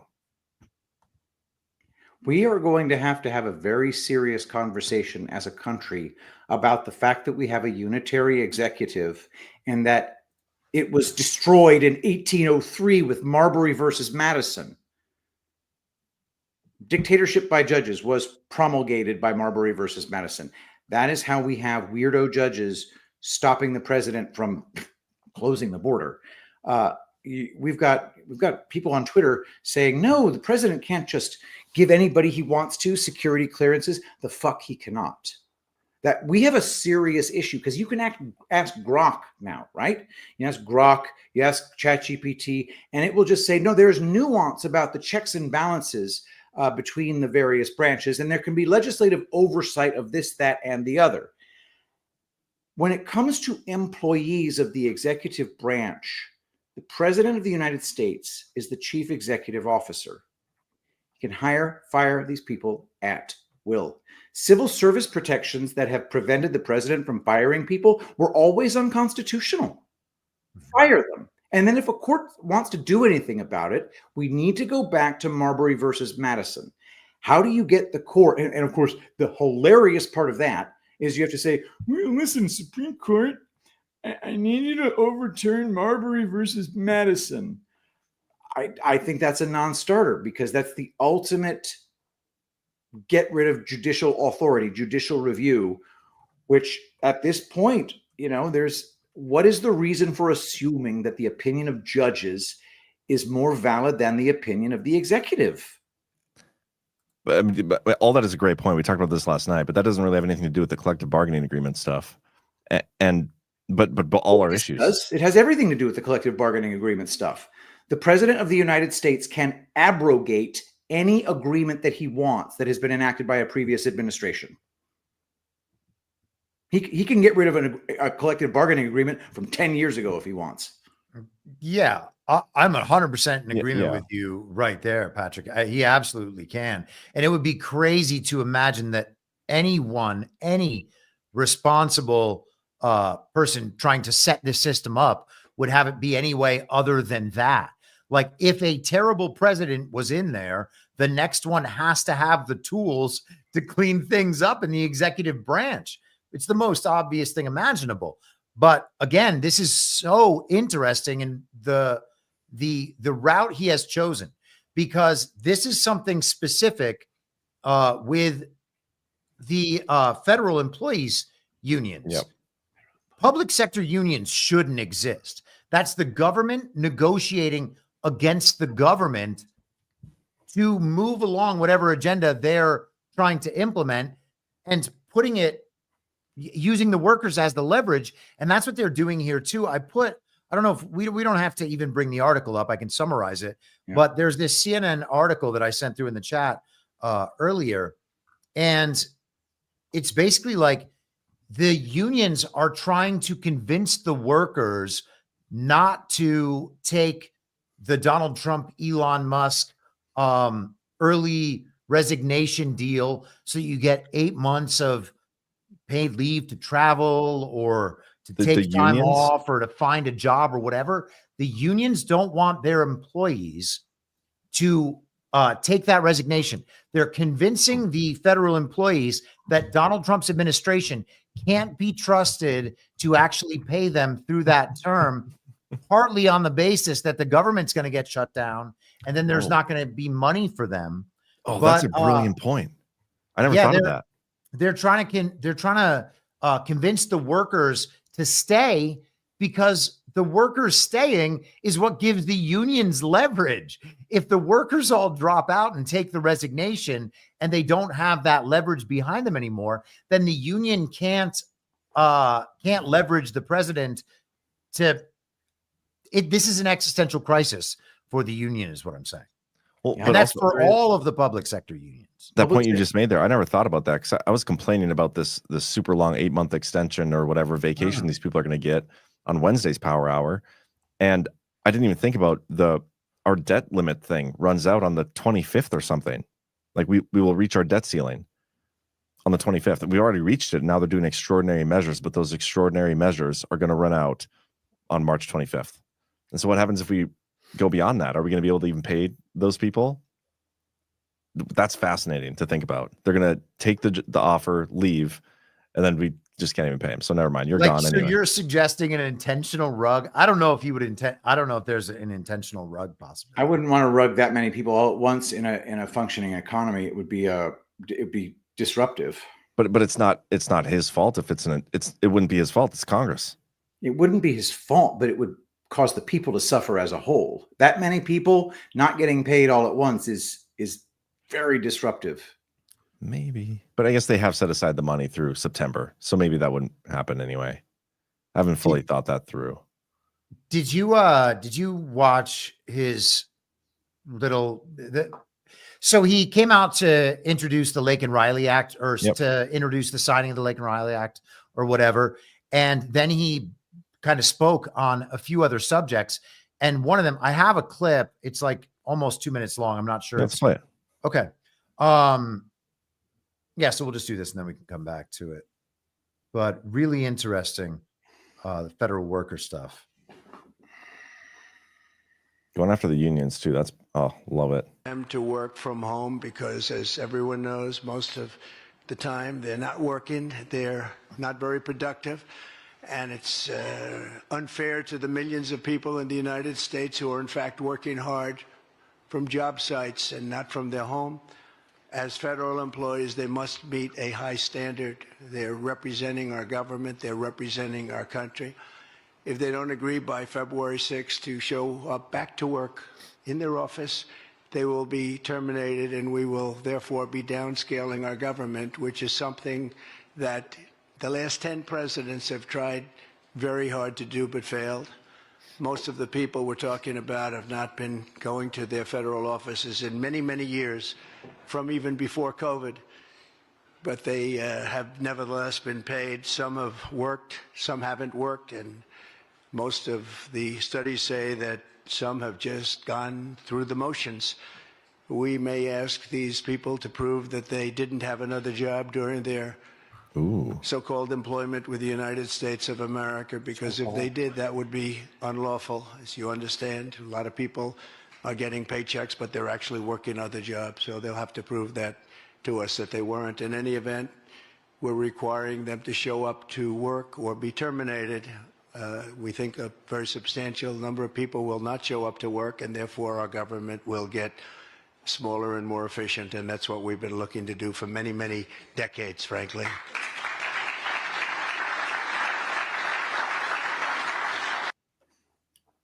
The last 10 presidents? Did you have a look at the list? And I mean, I guess we could wind it back. But look at the last 10 presidents. That means the consecutive presidents. Joe Biden didn't try to shrink the federal government. Did I misunderstand the president?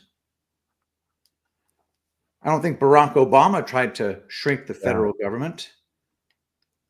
I don't even think George W. Bush really tried to shrink the federal government. He created the DHS. He grew it. So what President Trump talking about? I'm confused. Who knows? You guys see this? Pat's going to read this. Joshua Steinman. He worked at the NSC with Ezra Cohen-Watnick, by the way. He worked at the NSC with Ezra Cohen-Watnick. Yeah. So this is not exactly a lightweight. All yeah, right. They do a X space every now and then together. Okay. They interact a lot too on Twitter. Dear Doge, have you considered a federal workforce-wide mandatory immediate drug test? Great idea, says Elon. What are you going to test them for? I say Coke. That's going to be their big, big drug over there. Everything. Well, that'll definitely get more people to take the resignation package. The threat of that, you would think. How many would test positive for adrenochrome?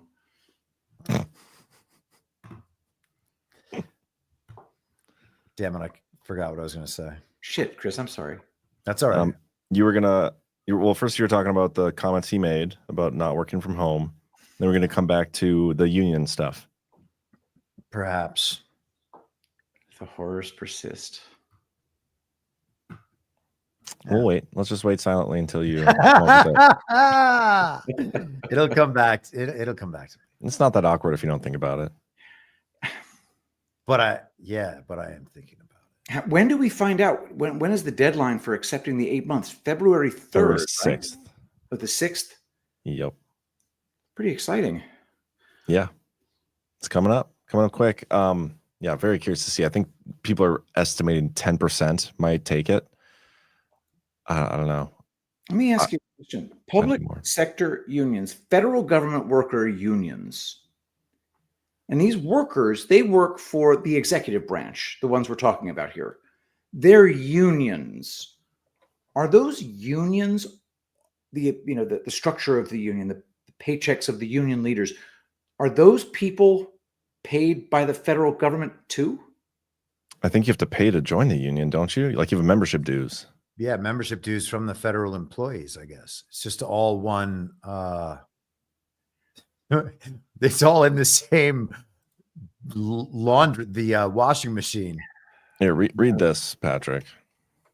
Collective bargaining agreements, CBAs, are legal contracts between employers and unions representing employees outlining terms and conditions of employment such as wages, benefits, and work hours. These agreements are the result of extensive negotiations and are legally binding on both parties. In the United States, the National Labor Relations Act governs collective bargaining, granting employees the right to collectively bargain and to join trade unions.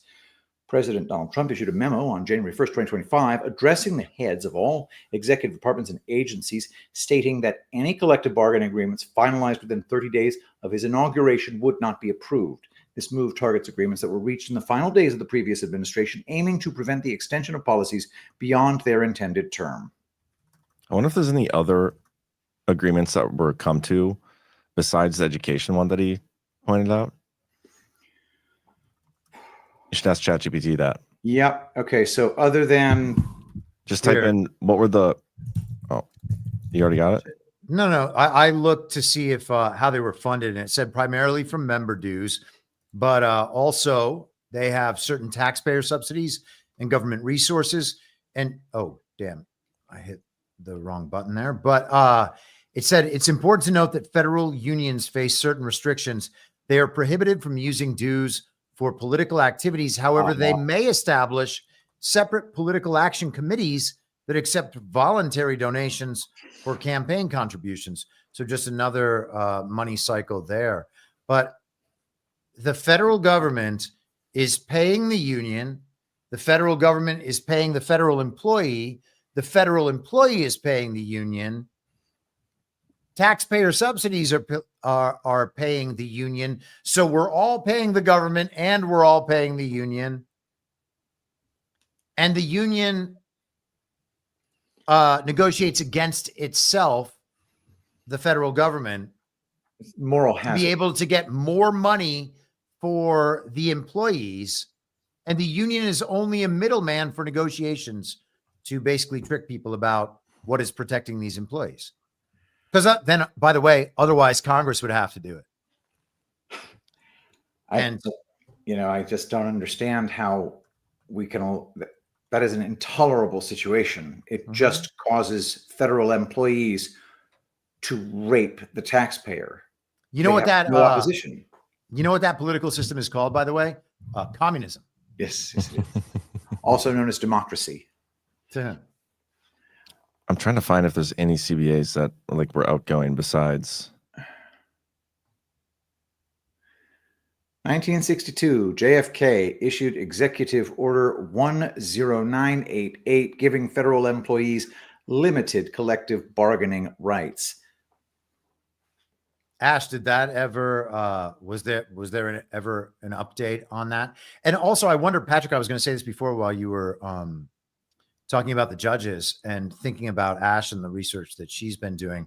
I wonder if asking the machine to answer as a constitutional attorney referencing only the original Constitution might produce interesting answers.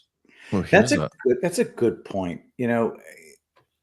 Because referring to the unitary executive theory already annoys me. It's not a theory.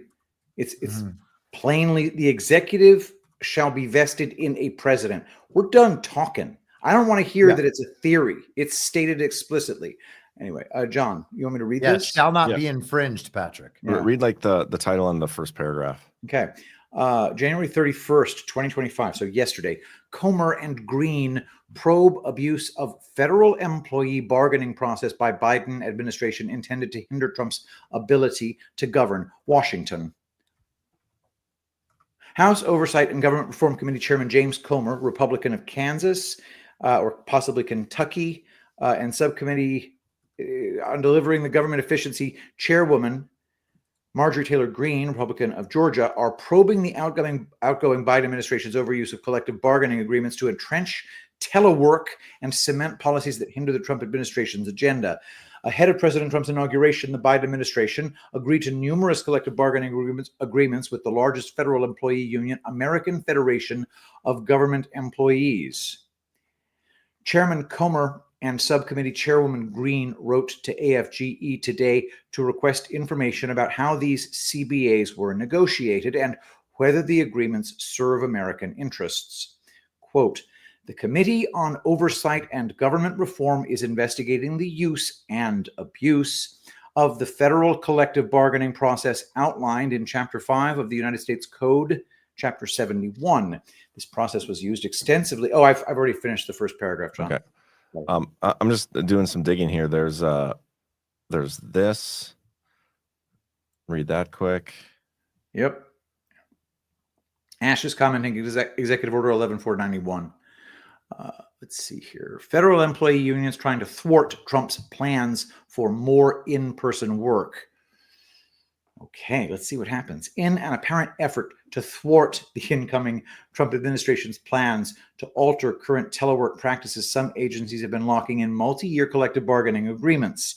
For example, outgoing Social Security Administration Commissioner Martin O'Malley signed off on last-minute amendments to telework provision in the agency's collective bargaining agreement with the American Federation of Government Employees in November 2024. Those changes struck That's out. good. That's good. There's that. There's the EPA union did it.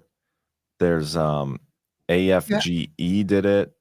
Do you have a date on that? Because the funny thing about Trump's order, wasn't it just 30 days before the end? So that would have only been from December 21st till the end. And if one of these was in November. Well, but like this one, it says the contract is going to go into effect in 30 days or something, but they'll review it. And I don't know. It's interesting because not only do you have the executive order looking into it, but then you have the congressional committee looking into it as well. And I wonder if that, I don't know, maybe that has other teeth for it.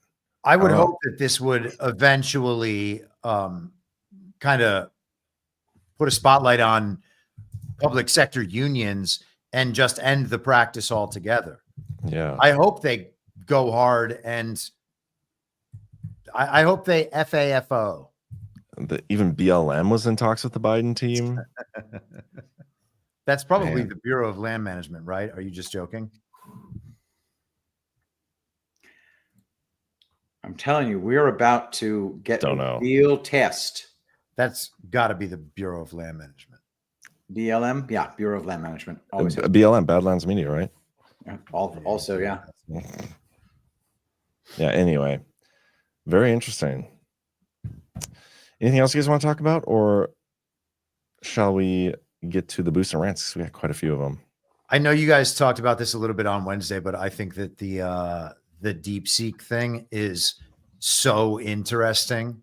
And so I did a couple episodes on that. And if people want to hear the long version, they can check my show out from this week. But seems like a carbon copy of ChatGPT to me. Well, yeah, that's fine, but who cares about that? The idea is whether or not it's actually the decentralized AI that can be run on people's individual nodes. And, you know, the main purpose of the, you know, kind of the one AI to rule them all, the creation of this false god, is to get everybody back on the same page with what the narrative actually is. And the AI is able to adjust people's unique perspectives always back toward that kind of centralizing top-down idea. If they've released this thing out into the wild and that is no longer an option, and they're never able to get everybody back on the same page, well, then that basically nullifies a huge part of the info war, as far as I can tell. I think it's amazing. Yeah. Where can people find your show? It's right there on the screen. I'm your moderator.substack.com. Awesome. Or Rumble or YouTube. I'm your moderator, whatever. But yeah, I don't know. Patrick, have you looked into the centralization versus decentralization aspects on that? No, I haven't. Not even thought about it. Yeah, I think I think possible. Go ahead. I am completely agnostic as to whether or not DeepSeek has proven the ability to accomplish artificial general intelligence at a 1% of the energy requirements of ChatGPT. I just don't believe it. Okay, but why would it have to accomplish artificial general intelligence to do that? I think that ChatGPT already effectively has AGI.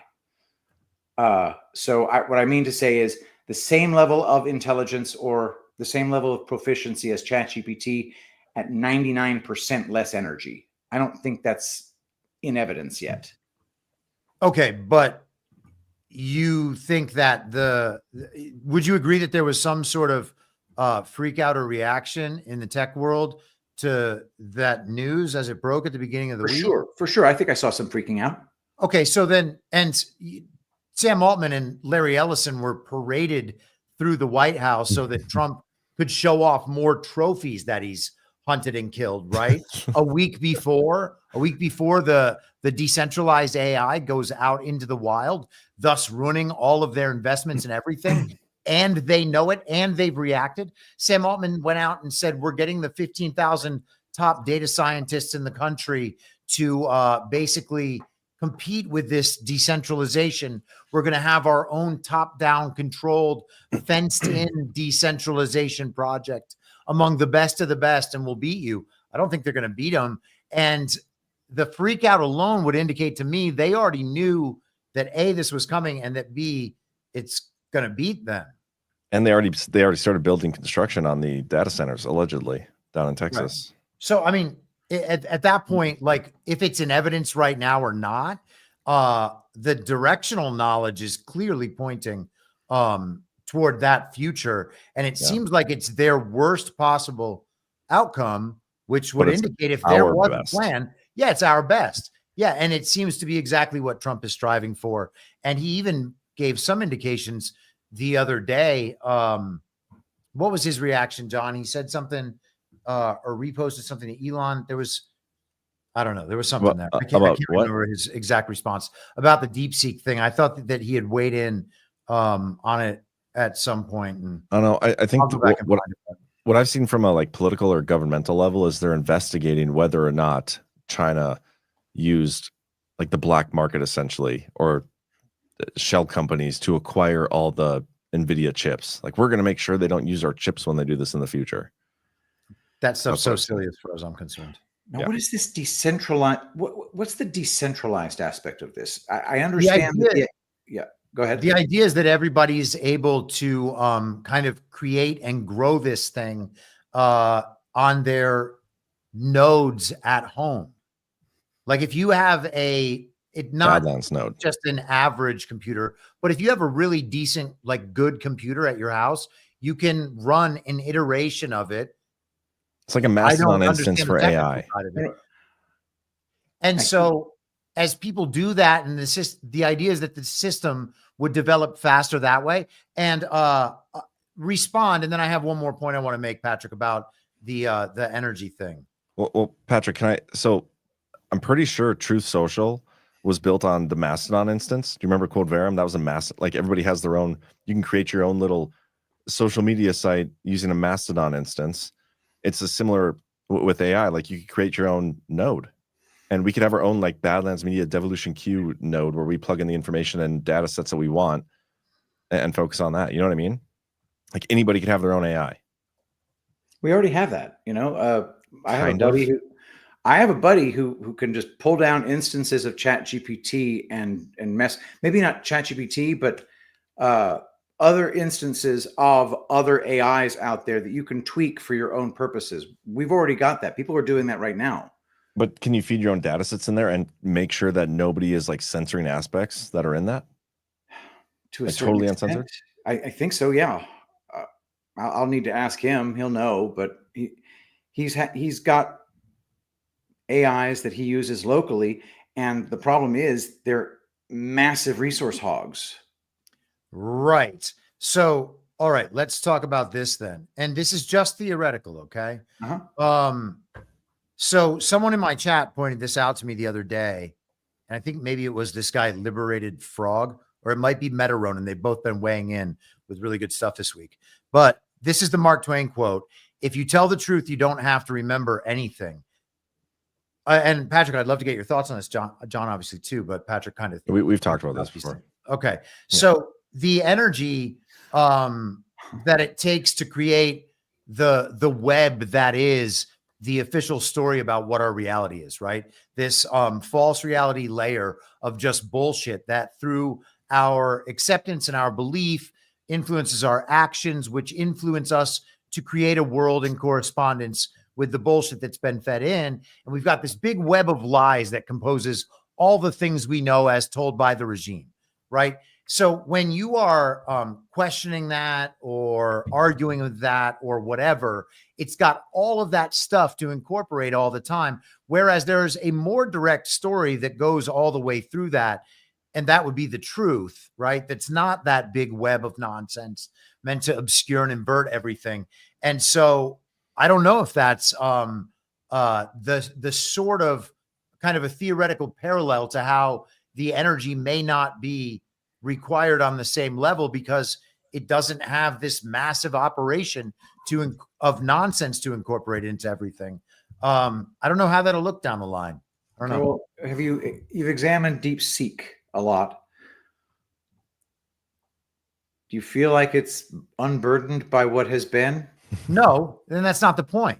Okay. Sorry. You know what I mean? Like the facts about what it is right now are largely irrelevant. And I think that we have indicators specifically from the tech community this week that would suggest, yes, this is a real threat, and its competence as compared to ChatGPT is not the relevant aspect of it. The theoretical framework you're discussing right now is an uncensored AI would have less resource requirements. Yeah. I just don't know what how much less it would be. I don't know either. I don't know either, but there are a lot of controls on the enclosed system. That is something that we just know to be true. And it's a necessity of that system that it be closed, because otherwise everybody would realize that all this is bullshit, you know? And the only way to break through that closed system is to remove the censorship. And at that point, maybe just through usage and attrition, all of the bullshit gets discarded because everybody's like, no, that's wrong. It's a very optimistic future. I dig it, dude. And so then this is the last aspect. If it is the way I'm understanding it, and there's a couple resources that I've put out on my Telegram and the podcast and whatever that break some of this down a little further. But if it ever decentralizes like that, you know, one of the big concerns over the last 10 years, or maybe a little longer than that, is that our monoculture is gone and people believe all these different things. And we all live in these different realities. And it's then very hard for us to relate to each other. Well, it's actually not hard for us to relate to each other when we are dealing with people in our local environment. And I don't mean just our community, but people that we're actually in constant contact with, who we know and who we get to know and who we interact with. We still have our natural local reality that is cohesive among all of us. And we might have different jobs. We do different things. And if I want to know what's happening at a factory in a local only perspective, I would have to ask the guy that works at the factory. I'd have to go down there and figure out what's going on. I couldn't look it up online. And so we all have our different knowledge. And that's because we have these entirely unique viewpoints in our local environment about reality. That's how it always was. The fragmentation is real. We deal with our inputs, our individual inputs, and we kind of analyze those and apply logic or whatever, or personal experience. And we have our own viewpoint, and our own viewpoint interacts with other people's viewpoints. That's how it always was. There was never a monoculture. There was never, oh, we all got the same things about what's happening in Malaysia. You know, all that would be nonsense. And so I think that maybe we're just returning back to that, which really does nullify the central narrative in a way that I haven't been able to conceptualize, besides like, oh, the truth is going to conquer the false reality. Well, no, it's got to be more than that. And if you're in an information war at a very high level, this would be the exact sort of thing you would plan for. And if the ultimate weapon on the other side is the centralized top-down AI that gets everybody back on the same page, this is the sort of response you would have. And so I think that we have seen the response. I think that the enemy knows that they've just seen the response. And I think hence the freak out. And it's funny that all the meltdown is coming right now, next week being the Super Bowl. And China created it. Distraction. China created it. It's just funny to think that we could win the info war and in a way end the info war with AI.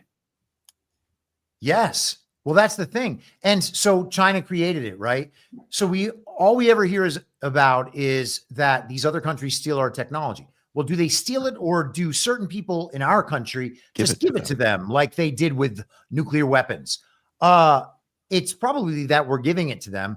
Facebook has its Russian parallel in VK, created by Pavel Durov.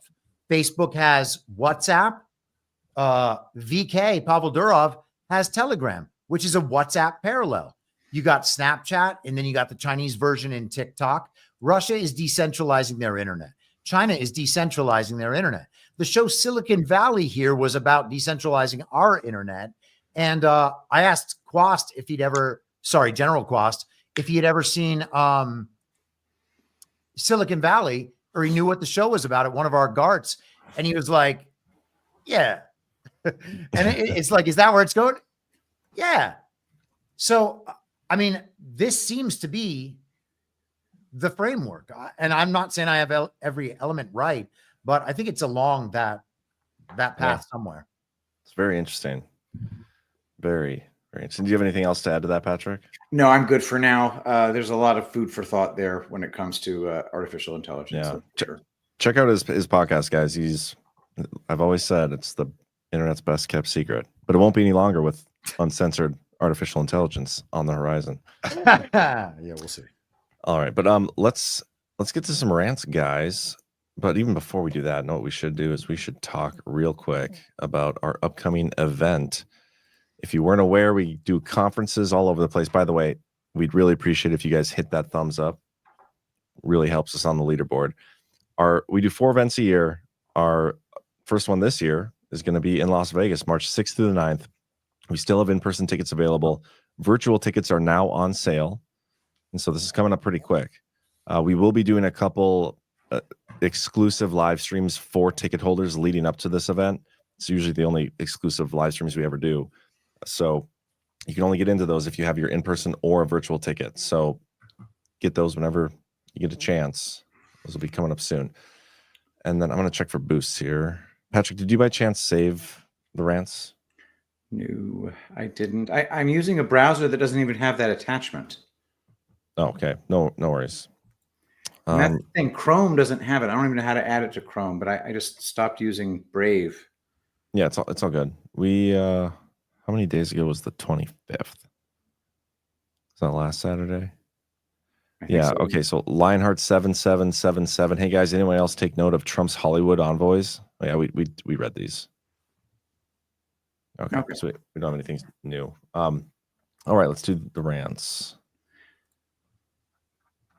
And have we ever had a 10% blanket tariff on China before? I'm curious. Anyway, I'll let that sit for a second. $117 Micro Toolmaker. Thank you so much. So much happening. So little time to cover it all. Maybe add another DPH in the weekly lineup where we go one, we go all. Well, we like to keep scarcity in play. You know, we don't want you to get overwhelmed with all the DPH we keep chucking at you. Thank you, though. $10 recovered lib 74 refinery explosion and the fire near us this afternoon in Martinez, California. We're sheltering in place as it's a level 3 hazard. Coincidence? Interesting. By the way, ChatGPT says there's never been a 10% blanket tariff on all Chinese imports. Damn. It's going to be interesting. $5, Tammy Holland. Good evening, Badlands family. Hope all are having a great week. Is anyone getting tired of winning yet? Lol. Thank you so much. $10, Jiminy Cricket with a Q in it. A shout out would be appreciated. Jiminy Cricket. There we go. $3, Cam Cooksey. Shout out to the Atlanta Badlanders. So fun hanging out with you tonight. If you're in Georgia, hit up Jackie_Espada on Telegram to join us. We're up to 30 Badlanders in the Atlanta area. Sweet. $1, Vegas Deplorable 26. You guys hear USAID website is down for the count. Defunded. Great show, gentlemen. Thank you so much. Yeah, I heard that. And I also saw Mike Benz complaining, saying, hey, can you shut down USAID, but keep their website up so I can keep looking up all of their crimes. Yeah, it was rumored just like yesterday that the Trump administration was going to be bringing it underneath the State Department, which I already thought it was, but apparently it's a separate thing, very closely connected to the State Department. But yeah, they're going to bring it under State Department control, and then the very next day, it's gone from the internet. So interesting. $1 Valseco 16. Thumbs up. Thank you very much. $5 wedged gravy. By the time the dust settles from this economic realignment, Canadians will be begging to join the USA. And And I'll whisper, no. $1, Valseco 16. If Patrick reads anything from X, I hope he says twatter. And Chris leans back and yells, formerly Twitter. I do love that. $5. John in Connecticut. Chris, have you ever read the book, The Red Amendment? I have not. I'd be interested to find out more. Looking it up $10. right now.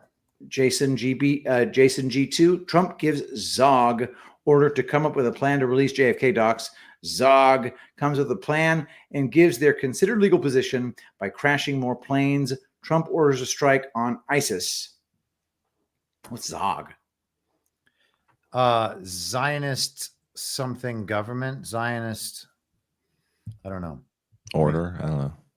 $1, Keith O'Higgins. I wonder if, like civilian police procedures, do military police have to have another female officer scrub another female's cockpit history? I do not know. I do not know. Zionist occupied government. Got it. There you go. $5, PJW. John, Queen Lioness, said that after Pete left the podium, somebody asked Trump about COG, and he said, I don't know what that is. Maybe play past the clip. What? That's worth looking into. John, I sent that clip the other day in the chat. It's really easy to find. I can find it for you if you want. Yeah, pull it up. Trump responded to a question from the press conference people. $1, Keith O'Higgins. The nicest part of David Hogg recruiting kids to the DNC is he won't be grooming at gunpoint because he's in favor of gun control. It's very good. Great point. $20, R. Scriv. Thank you. Thank you very much for the super chat. Do a baseless conspiracy show all about David Hogg. That would be fun. That dude is freaking connected. $50, World War Kentucky 3W. Trump said, thank you for the generous super chat. Trump said someone should have seen that helicopter and taken it out of play. Did he say that? Yep. Yeah. I did not know that. Damn. So he's basically saying that helicopter was being used as a weapon. $7, Crane Op 59. There's a link. It's a link talking about Black Hawk helicopter flying unmanned for the first time. We know the capability exists, obviously. $20, Marcy USA article about. Let's play, Chris. Look at his makeup. Should they feel hesitant to fly? And if you could clarify perhaps something that the defense secretary said when he said that this helicopter was on a continuity of government mission? I don't know what that refers to, but they were practicing. Oh, they were means that's doing hilarious. While they're practicing, and they were, and that's something that should be done. It's only continuity in the sense that we want to have very good people, and that has to be in continuity, and that's what they refer to. But it was basically practice, and it was a practice that worked out very, very badly. Okay. That's hilarious. It's called practicing. Yeah. Yeah, but he wasn't saying, I don't know what that is. Well, he did say that, but he still obviously does know what that is. Referring to. He doesn't know. He said, I don't know what that refers to. And what he's talking about is the thing that the Secretary of Defense just said. Crazy. No, you can keep going. Okay. Unless we want to talk on that more, because he signed an entire executive order on continuity of government, and he wrote the federal mission resilience strategy document. He had the forward to it all about continuity of government. So he clearly very much is aware of what continuity of government is. Now I'm just talking, if you could scroll just a skosh. $10, World War Kentucky 3W. Hopefully, guys discuss Trump killing the ISIS attack planner the next morning. I wonder why he would take that guy out the very next morning. Retaliation. Maybe. $10, the final demand. Trump scanning the room, seeing if anyone reacted to the COG-COM, made me think, was this simple annual training or a practice run for an impending event? Some of all fears. Quite possibly. $1, Keith O'Higgins. I don't think anybody should feel safe to fly for one main reason. Gravity. It's the law. the Newton's law of universal gravitation. It's very super scientific and shit. $1, Vegas Deplorable 26. I'm hearing the ATC should have noticed the helicopter was above its max ceiling of 200 feet and requested the helo lower altitude instead of asking them for a visual on incoming planes. Great show. And thank you, Vegas Deplorable. Federal Mission Resilience Strategy, the foreword from Donald Trump talking to the federal executive branch, the very end of it. Follow on mission. Just read this last paragraph. The follow-on Federal Mission Resilience Implementation Plan will ensure that our nation's efforts and resources will be brought to bear in a coordinated manner through integrated continuity of operations and continuity of government programs interwoven into routine day-to-day government operations. Working together, we will prioritize the security, prosperity, and interests of the American people to confront the challenges of tomorrow.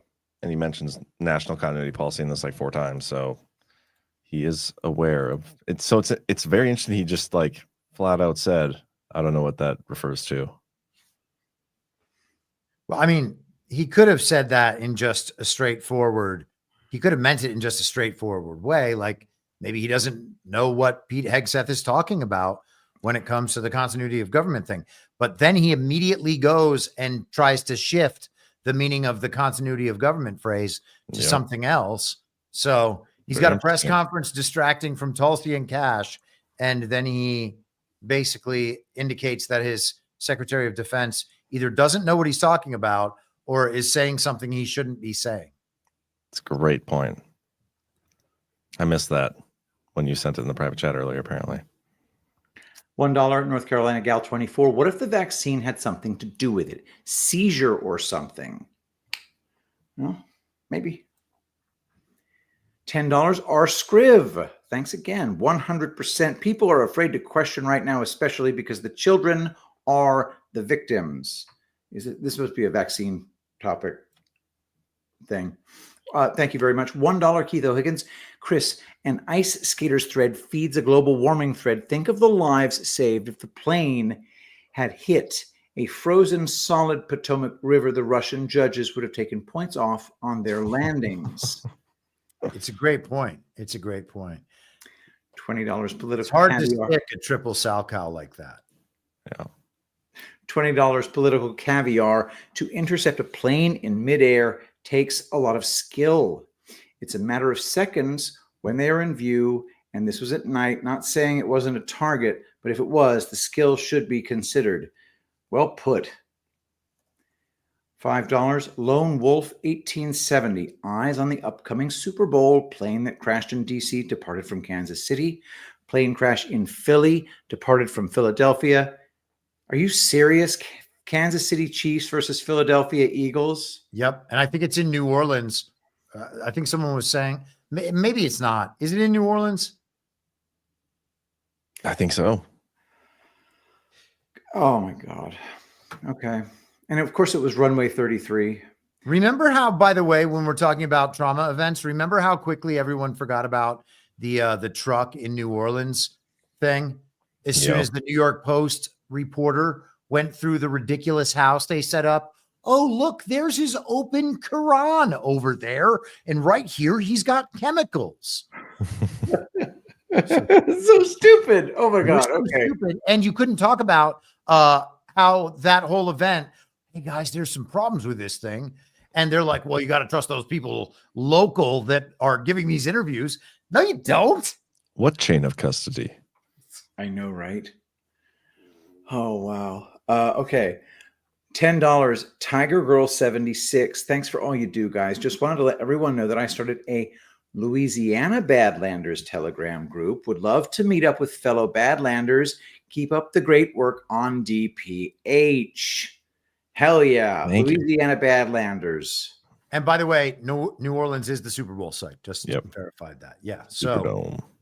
what other trauma events have we had this year that are connected to the NFL? Oh yeah, the LA Rams and the LA Fires. Most people have forgotten about those two.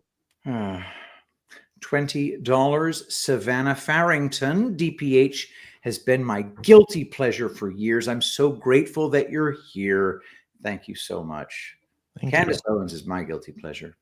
$10, the final demand, NCI chart, great find, churs that blew my mind as it fits with just about every news story ever printed. Trump said the stories are real, the news is fake many times. What's churs? I think meant to be Chris. Oh, A Chris. little misspelling. There we go. I am Ron Burgundy. Okay. Anyway, $2. Keith O'Higgins. I'm so glad the DNC is finally recognizing the 3 genders. They're combating hermaphrodite unemployment rates and addressing their in-party penis and vagina deniers. So even gave $2 to say that one. Wowzers. $2. Keith O'Higgins. I'm surprised True Dope didn't suggest Canadians do it doggy style so that they can both enjoy the hockey game on CBC TV. I don't know what that means, but there's definitely doggy style involved, so I'm sure it's excellent. $5. Ballsy 41. I run in a NASCAR series in iRacing. Would like to put the Badlands logo on my car for the live broadcast of the race. Absolutely. Hell yeah. Reach out at John at badlandsmedia.tv. $20, 1027JS. Thanks. And thank you right back, Joe. And $20, Wen Lin 123, doing a great job as usual. We are surely in the storm now. I need to see it on Twitter. Does it even count since it's not called Twitter anymore? And by the way, thanks, Joe. 1027JS. Appreciate you. Where did you just read that from? What? We're certainly in the storm now. Yeah. Oh. I'm just saying. All I'm saying is I want to see my fellow Americans. The storm is upon us. I need this. Give me this. Okay, Trump? Who do you need to see it from? Because I can give that to you right now if you really want it. No, I need to see it from Donald Trump. Okay. Well, then I can't. Or possibly Mike Pompeo. Okay. $10 counterinsurgent. Scavino just posted FAFO on X. Nice. Oh, yeah. $20 flaming red patriot gunnels. Received your castor oil skin stuff. Friggin' fantastic. I'm a skincare junkie and your creation is perfection. Not oily, melts into your skin. Thank you. And hi, Ashley. That's my wife. She's the one who made it. Thank you so much, Flaming Red Patriot. $2, Keith O'Higgins. I'm no globalist, but there is a time and a place for mediation. We're starting an international trade war over maple syrups. Maybe all parties need to defer to the International House of Pancakes. Love it. Oh, $1, Keith O'Higgins. The best reason to support Tulsi is she tried suing Hillary for the Russian asset slur. Tulsi's lawyers and process servers got cock-blocked by Secret Service agents and unable to legally serve notice. That's what they get. $10, Jason of TGA. The way I see it, the OPM fork ultimatum genius lies in that each worker must now self-assess their value and that of their entire bureau. That's a great point. It is, yeah, very good point. $2, Jackie Espada. Hello, happy birthday, Cam. I love you. Happy birthday, Cam. Oh, it happened at midnight. Cam Cooksey. Congrats. Oh, no longer his birthday. No, it's his birthday now. His birthday's Groundhog Day. Oh, it is? Yeah. Oh, so her rant was misinformation. Maybe. $5, the meerkat. The ones who keep the jobs believing in the union who will be the ones to lose, and those who took Trump's deal to resign will still have their 8 months of pay agreement. Unions lose. Huh. Interesting. Very interesting. $1, Keith O'Higgins. What if that female helicopter pilot who worked as a social aide at White House was also Biden's cocaine mule? Her autopsy should include cockpit traces of Hunter Biden DNA. There you go. Make it count. John, can you scroll? $10, J. Drake 83. Read DeepSeek. If people want the best hour of analysis of the AI thing and to drain it, John, scroll, drainage, etc., they should listen to that clipped segment from Chris's Wednesday show, Best Hour in Podcasting. You'll hear. Damn. Thank you. Nice. $1, Keith O'Higgins. You guys could do a whole show on Friday's FBI purge of agents and prosecutors. I see it as a 32-year-old Carmack circle that started with Filegate, Hillary, and Bernie Nussbaum, weaponized FBI for blackmail. $1. Nanander7, do the closeout with the Chat GPT write-up about Judge Patrick's unfortunate downfall from last night. That was funny. $20. Kraken, you guys are the fucking bestest. Thank you very much. Almost peed myself watching last night's Liberty Den with Gunnell's gavel. You gotta jump into LD, Chris. We had Grok create a fictional story, maybe fictional, we don't know yet, a story about a judge named Gunnels being a homosexual. Whoa. And Homosexual porn actor. Yep. Thank you very much. Sorry. Yeah. It was hilarious. Yeah, it was pretty funny. Gavel Bangers is Gavel, the name. that's what it was. Gavel Bangers. $1. Vegas Deplorable 26. Get this, guys. Not only do federal employees have a union, if the employees feel they're not being treated well or are not satisfied with their contract, they by law can't protest their grievances. Hey, you know, it's crazy. Deal with the devil. $10. The final demand. How many Fed employees physically can't show up to work because of not living in the same state, same country of the building they work at? How many are actual real people? Money laundering, period. Nice. $5. Another 179. Trump on Pete's COG comment. I don't know what that refers to, but if I did, would that be a bad thing? Did he say that? He didn't say that. I think that's about the Q thing. Q, like the organization that like wants to take down pedophiles. Yeah.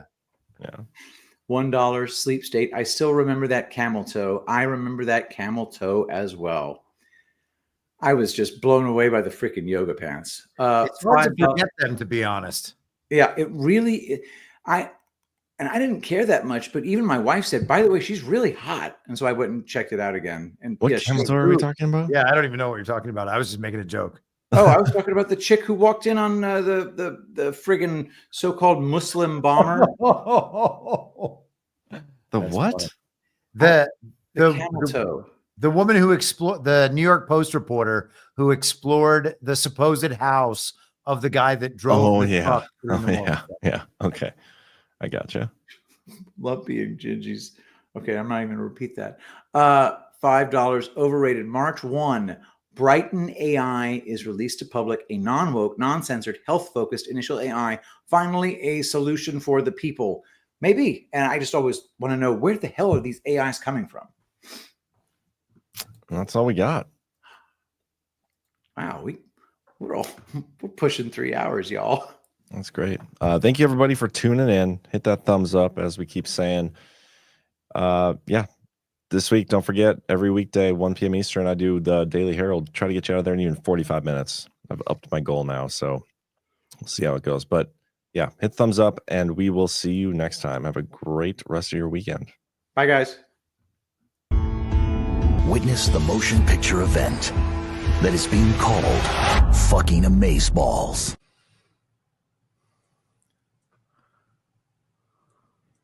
Do you see the difference in the M there?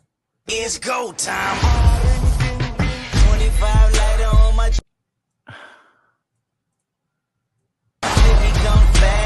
You got a seriously weird ass way of looking at shit. If you look at the waviness of the little flag that comes out of the R is wavy.